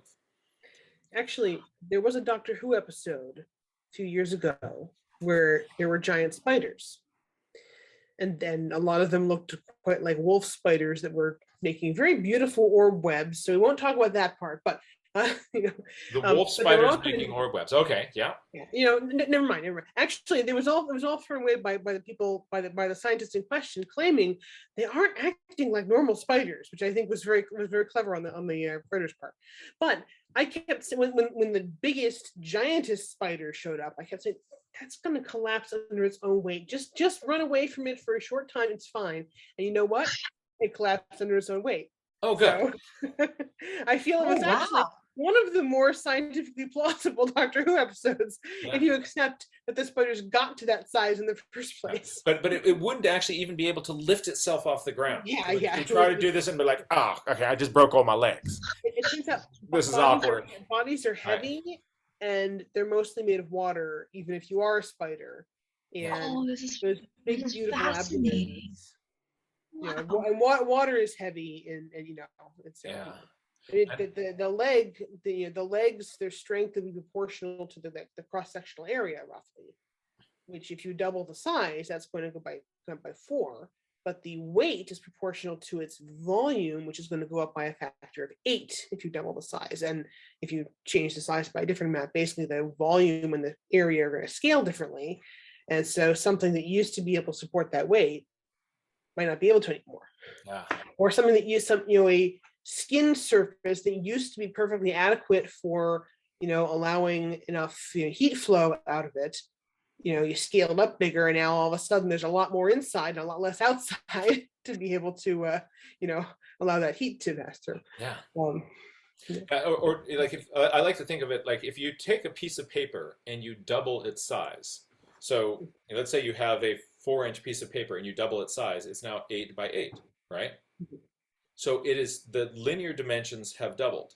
But if that was a cube with 4 inches, think about doubling the size of a cube. So there's now a cube stacked on top of a cube, and the cube stacked on top of a cube, right? On one side, and then the other side, there's a cube and a cube and a cube and a cube. So that the linear dimensions have been squared, the volume has been cubed, right? So as the linear dimensions go up with the square, the volume, or imagine the weight of this thing being cubed, and so whatever structure worked at that small scale now collapses under its own weight because the volume of this is growing faster than your sort of the linear dimensions of it. So the giant ant, yeah, the ant's shape works at that small size. Its incredible strength works at that small size. But you make that big, and also the respiratory system that they have works at that small size.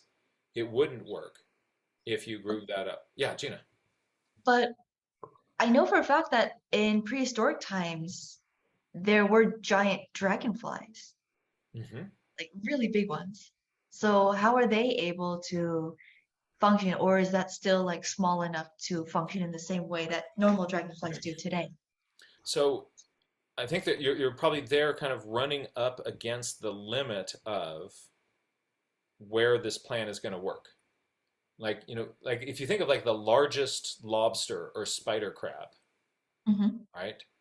Um, the there you're even being supported in the water, right?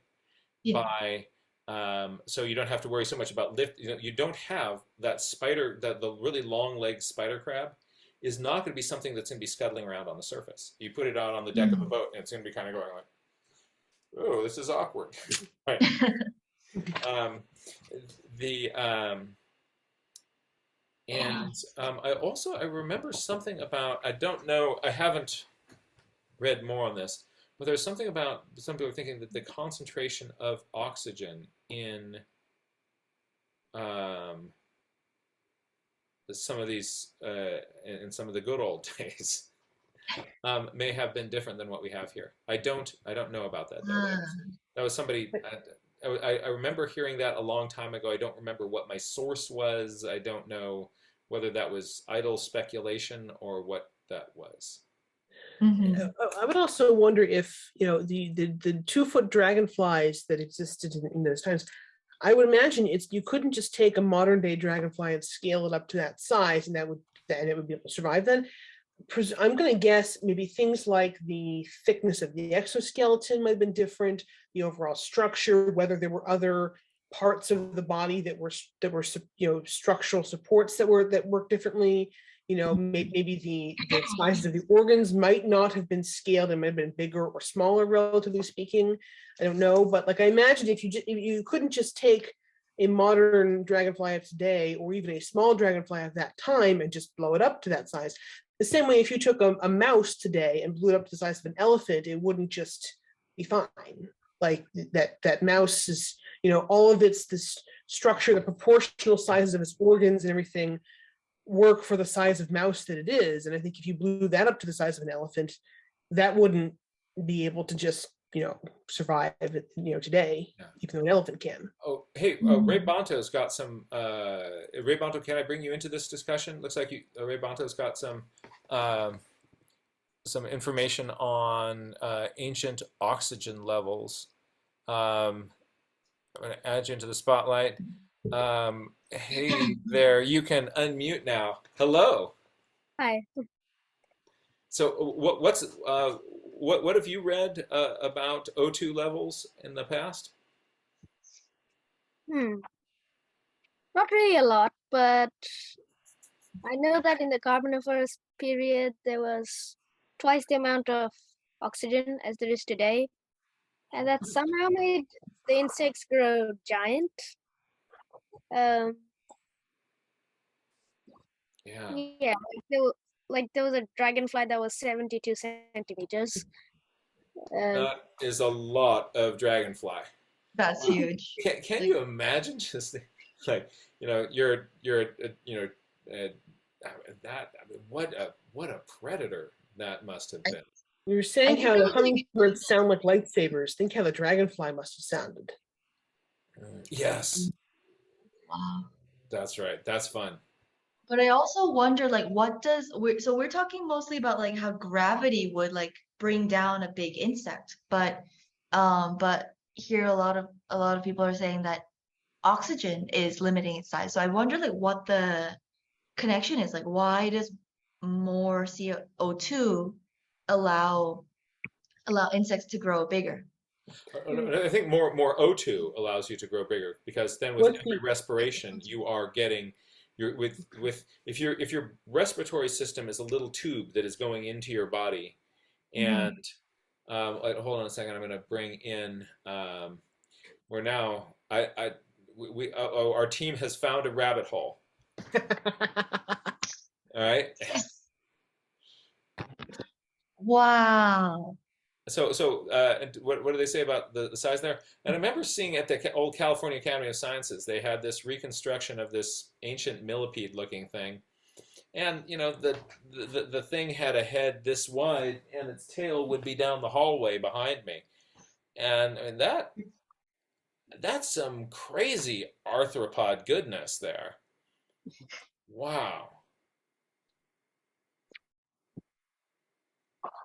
Yeah. Whoa. How big was that spider? Says here it was the first funnel web spider, but it's not telling me the size. It Oh. also says about the caddisfly, insects with 2 pairs of hairy wings. And then Cynonathus,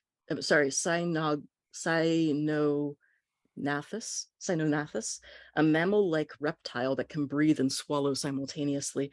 The interesting thing about this is that our huge dragonfly friend, our Meganeura, and some others are over here. These guys are over here, and one of the things that's separating them is a mass extinction. Oh, that's awkward. I hate it when that Wow. happens. The bones going down the side, then that would be the Permian mass extinction that's in between the two of them. Oof. Aw. That's gotta cramp your style. Michael Helm, could I bring you in on this conversation as well? I'm so happy right now. This is when this team hits a rabbit hole, good things happen. Hmm. Michael Helm does not have a microphone today. But let's just read some of these thoughts that. Interpretive dancing. Ivea, could you read some of the comments from Michael? Absolutely. Drop it in. Michael is saying that insects have one of the simplest possible respiration systems for multicellular animals, Right. which is really cool. That's making me think of some things that Yeah. Trish was telling us about recently. And then he's also got the structural discussion.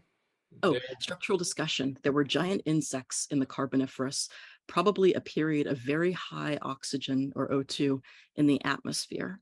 That seems like the real limiter of arthropod sizing, and some of them were dragonfly-like flyers, so they would probably not be structurally heavy. Oh, Interesting. Oh, that's interesting. that's so cool. And then Debbie found us an article on Wikipedia on oxygen levels and atmospheric density, the way oxygen is diffused through an insect body. Yeah, this is cool. It says here too. It says here up the very top, before and after some of the stuff, there's some information about what the continents and the planet as a whole were doing. And so just before our Meganeura show up, it says tetrapod or 4-limbed descendants of lobe-finned fish become adept at breathing air. They develop strong limbs with ankle and wrist joints, allowing them to cope better with moving on land. Oxygen levels rise rapidly due to the spread of plant life, peaking at more than 30%. This boost helps some insects take to the skies. And then a bit further on, because that's sort of still in the Devonian, then we go on to next of that is Carboniferous. And it says huge millipede-like arthropods roam the land beneath a canopy of fast-growing tall woody trees. Giant carnivorous dragonflies dominate the skies, their body size boosted by high oxygen levels. Swamps are filled with rotting trees, which are eventually transformed into seams of energy-rich coal. And let's see here, is that our millipede-like friend who you were thinking of, Jack? I would imagine, but yeah, when I first saw this reconstruction in the museum, I thought like, what? I mean, the head is like this, and then the body's again, it's going out the door there, and that would get your attention, kind of coming through the forest, over the forest floor towards you. Beware the millipede. Yeah, that's right. I also have to say I have an extra copy of this book that I'm thinking about sending to you, Raybonto, if you're interested. Would you like it? No, I can. You're good. You're Yeah. okay? All right. Yeah. Was the Carboniferous right before the extinction, or was there a gap? Let's see here. Okay, so we had okay, Carboniferous, and then after that was the Permian, and then the Permian mass extinction, and then right after that we go to dinosaurs with the Triassic.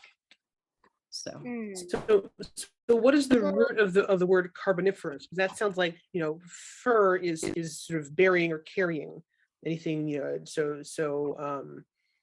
the sort of the carbon bearing or carbon producing, or perhaps the carbon sequestering period. I'm not sure where the root of that word comes from. What is it about carbon in that period that's significant that we that we name it that? Lots of coal seams and Maybe it's just the fact that there's coal seams underground, so that's where they came from. Is from that period, I suppose. Or the animals that made today's fossil fuels. Mhm. Maybe. Makes sense. So not carbon producing, but simply carbon being taken from the atmosphere, being turned And into stored. trees, That's and right. then being turned into coal that we now are able to use. So when you're looking at a stratigraphic column, you get to this zone where there's a whole bunch of coal kind of going on. There's a whole bunch of, you get to this layer with like a whole bunch of stored carbon. So in it's it. a carboniferous calling it layer. a It is carbon the layer, that has lots carbonif- of carbon. Ah, that makes sense. Oh, yeah, and from Michael Helm here, Carboniferous, when most of the coal was made by giant forests and didn't decay but got buried by sediment. what an It's interesting thing you amazing might that- find. Sorry, go ahead. Thank you. It's really amazing how so much coal was produced that it's still like the energy source of so many people today. Like I know for a fact that a lot of the internet, the energy to run like the internet is also drawn from coal. And like a long time ago, like steam locomotives ran on coal, and people burned coal for lots of different things. It's quite remarkable that it's supporting an entire species all over the planet. Yeah. And not without its consequences. Yeah, I Oh, mean of that was course. basically taking CO2 out of the air and replacing it with just the oxygen, putting that carbon under the ground, and now we're taking it out of the ground, putting it back in the air again. That's basically. right. That's right. It's got its effect. And interesting. But it's really fascinating. Like consequences aside, it's just amazing. Like the amount was of remarkable. coal that was created. It's I heard it was set to run out in anywhere between 2060 or 2100, which is quite a long time. And we do, I guess. But, Yeah, it has But to run. also, I don't know. I know that my father, when he was growing up, he also heard these things like, "Oh, we're gonna run out of gasoline in like 1980 or something," and like these like scares kept coming, and Hmm. we know today that none of those predictions were correct. We're still using fossil fuel quite a lot, Mhm. so but they were those like predictions. So Yeah. my dad doesn't trust And them. now we're predicting the predictions that have made over the last, that scientists have been making for the last, I think, 20 years now. They're coming in very, very accurate. All of, like we just had the you know, the the the hottest decades was, you know, the previous decade, and now we've got the new hottest decade, and then there's the new hottest decade, and things are from ocean acidification to what we're seeing with the temperature. It's exactly what these models are predicting, and it is it's scary, and the implication. So I live below the level that should we get more melting, that my house will be underwater for a little while. It'll be beachfront property and underwater, and all along the shores of San Francisco Bay, they're starting to build these seawalls. That's not good. That can't be good. And it's interesting. It's very, very interesting to be alive at this time where we're seeing just the capacity of our species to change things. And we are past the point where we're now definitely going to be seeing these seeing major climate effects because of the carbon that we put out, and that's making some people saying, well, then it's too late to do anything. But we do have the ability to affect how bad it's going to get, and we're going to be in a tough situation. But how bad it gets depends on the actions that we take. We're now into it, and we're starting to see these effects. The the summer's getting hotter, and those hot periods lasting longer, that has major health effects on human beings, and also then inspires us to use more energy because we turn on our air conditioners in countries that have those. And what about places that can't? Saw this photograph of women in China, elders, just sitting inside a supermarket because it was a place with air conditioning. It's interesting. Ray Bonto, yes. Actually, it I've I remember the past. I've lived here for 5 years, and I remember when I first came here. That year we had like tons of snow. Um, Next year we didn't, and it was slightly hotter. And this this year it was like sunniest I've ever seen, Mm-hmm. and temperatures are rising like 35 at the most. No, like 39. And um and then I know some people who have lived here before, and they said like we only got 2 weeks of summer when we were growing up, Wow. Mm-hmm. It's a huge and it was difference. cloudy every day. Yeah. November is still warm. Yeah, November is still in 20 Celsius around. Hmm, Yeah. that's interesting. So yeah, like sometimes I feel so helpless against these huge climate changes, but then I remember like, hey, I'm exactly the same species as the ones that caused this, so why not? Why can't we do things to But reverse it? yeah, I agree. I think that the real dangerous mindset is for us to think that I am powerless to have an effect on this. If you live in a developed country, you can vote. Um, if you live in the United States, you can vote, and the the more who the governments which we put in place, um, make different decisions about these sorts of things. The kinds of willingness to address to address climate is the willingness in the current administration in the United States is very different than the willingness in the previous administration, and these things matter.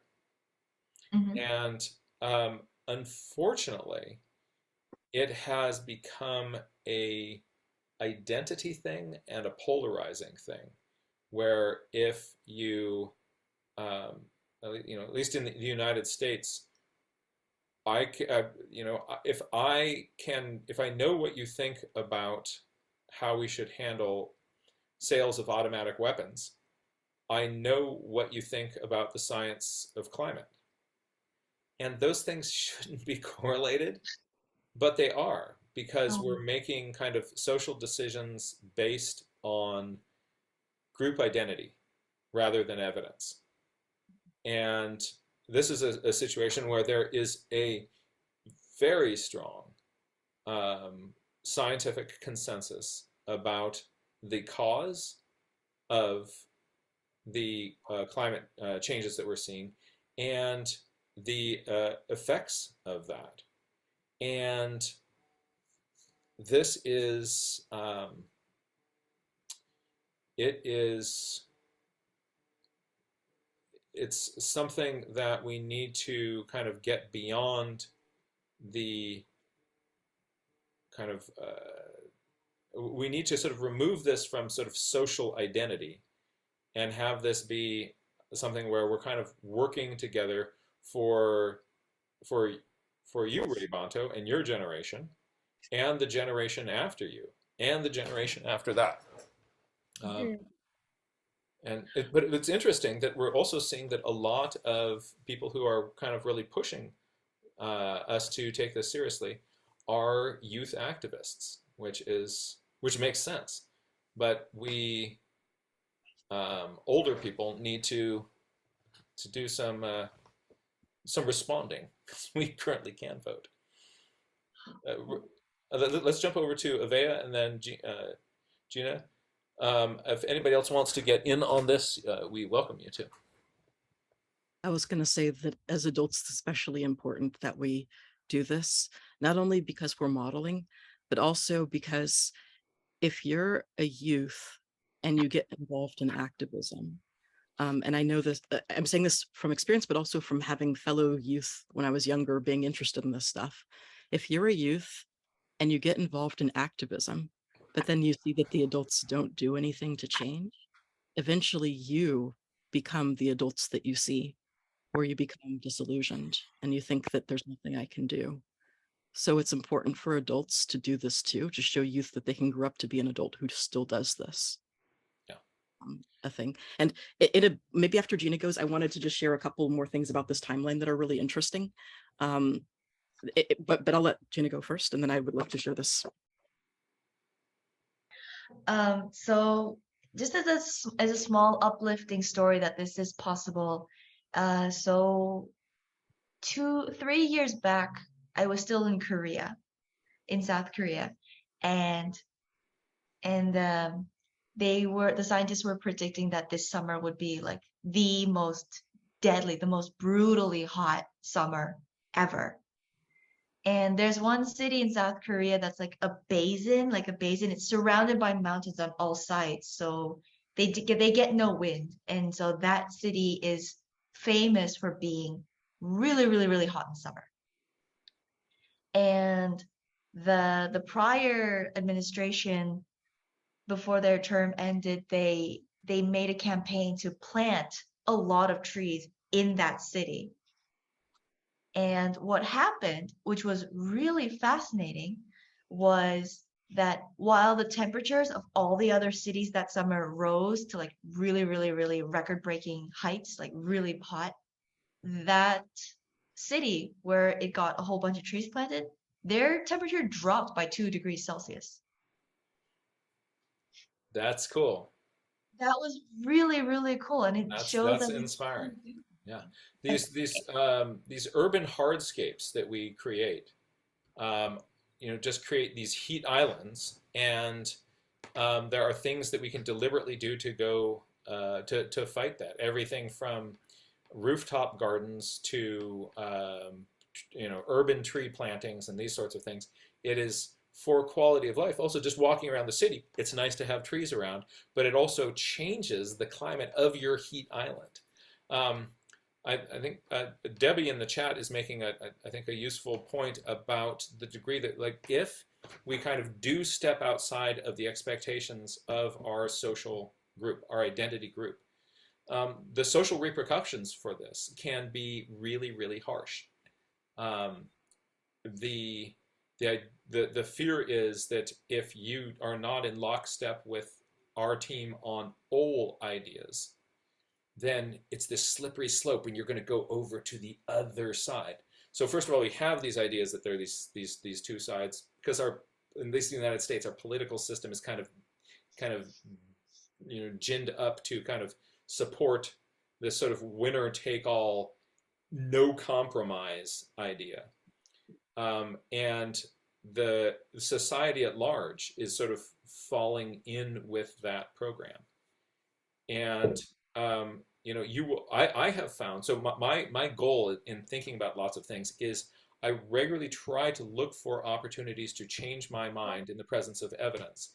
And that means my original kind of social identity coming out of college I went to Berkeley, I sort of identify as a liberal.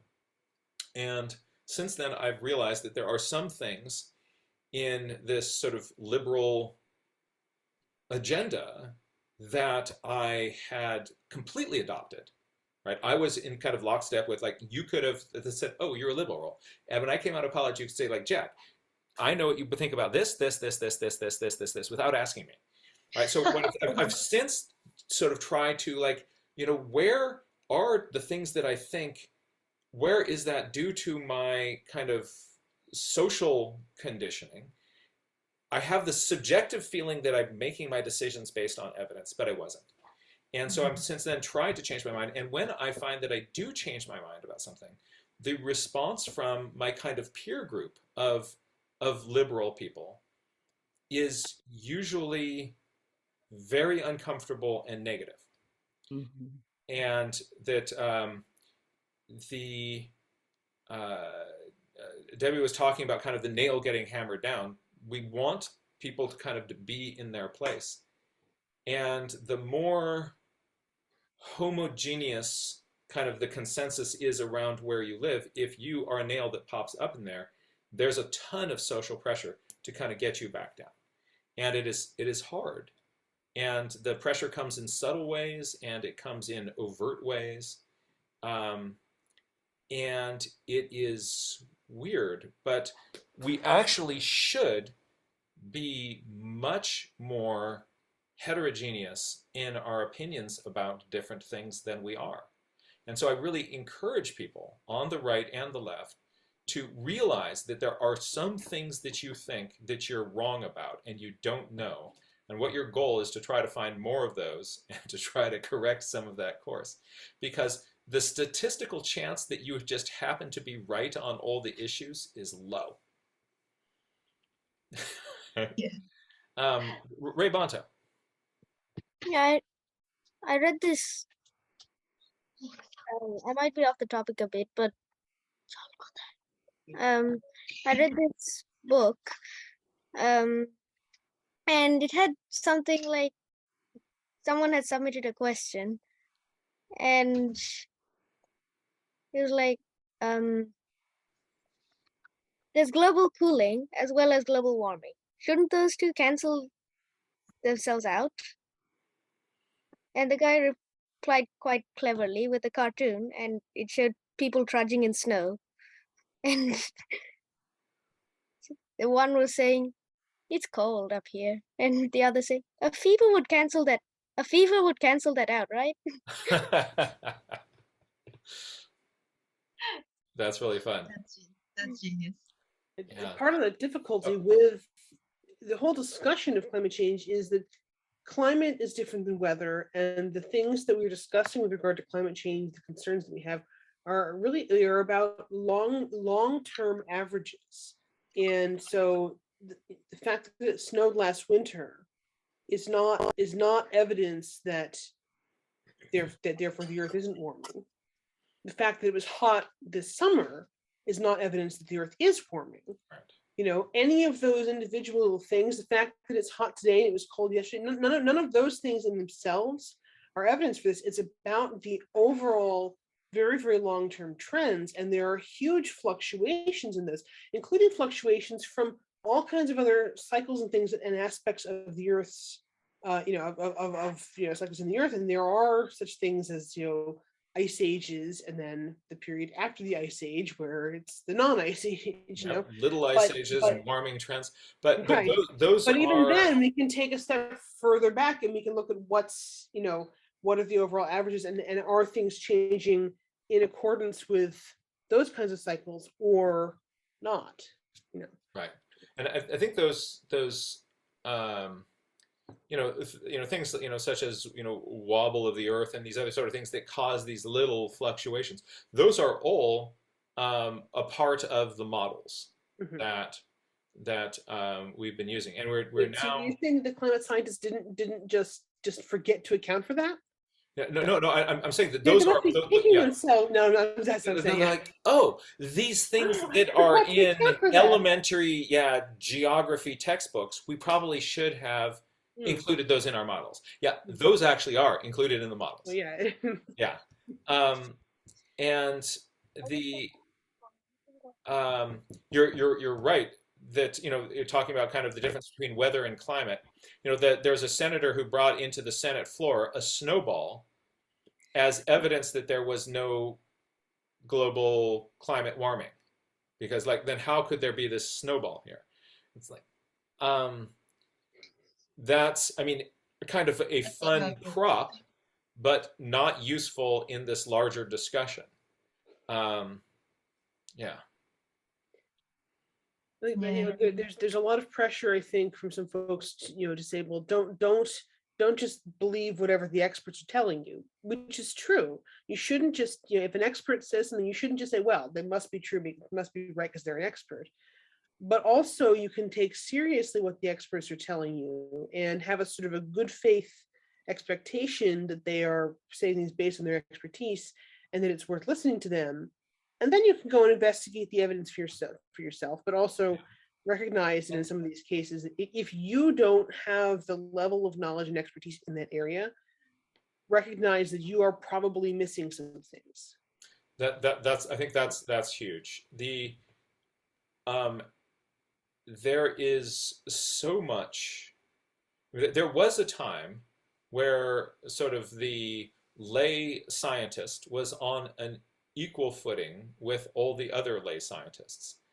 That was back in Ben Franklin's day, right? And since then, there is the number of scientific papers that are being produced about all the different topics is such an avalanche of sort of increase in our kind of understanding of things that it is impossible to keep up on all of that unless you specify in a smaller area and specialize, and then you make it your job to stay on top of this stuff. And the stuff that I look at is beyond my pay grade. I've looked at some of these climate papers and I say, I have no idea what is happening with your mathematical models, because my understanding of that goes to here, and then there's all this other sort of stuff. So that's why why we have a whole bunch of people, different people in different labs in different countries all over the world, who are looking at this from different angles, sharing this information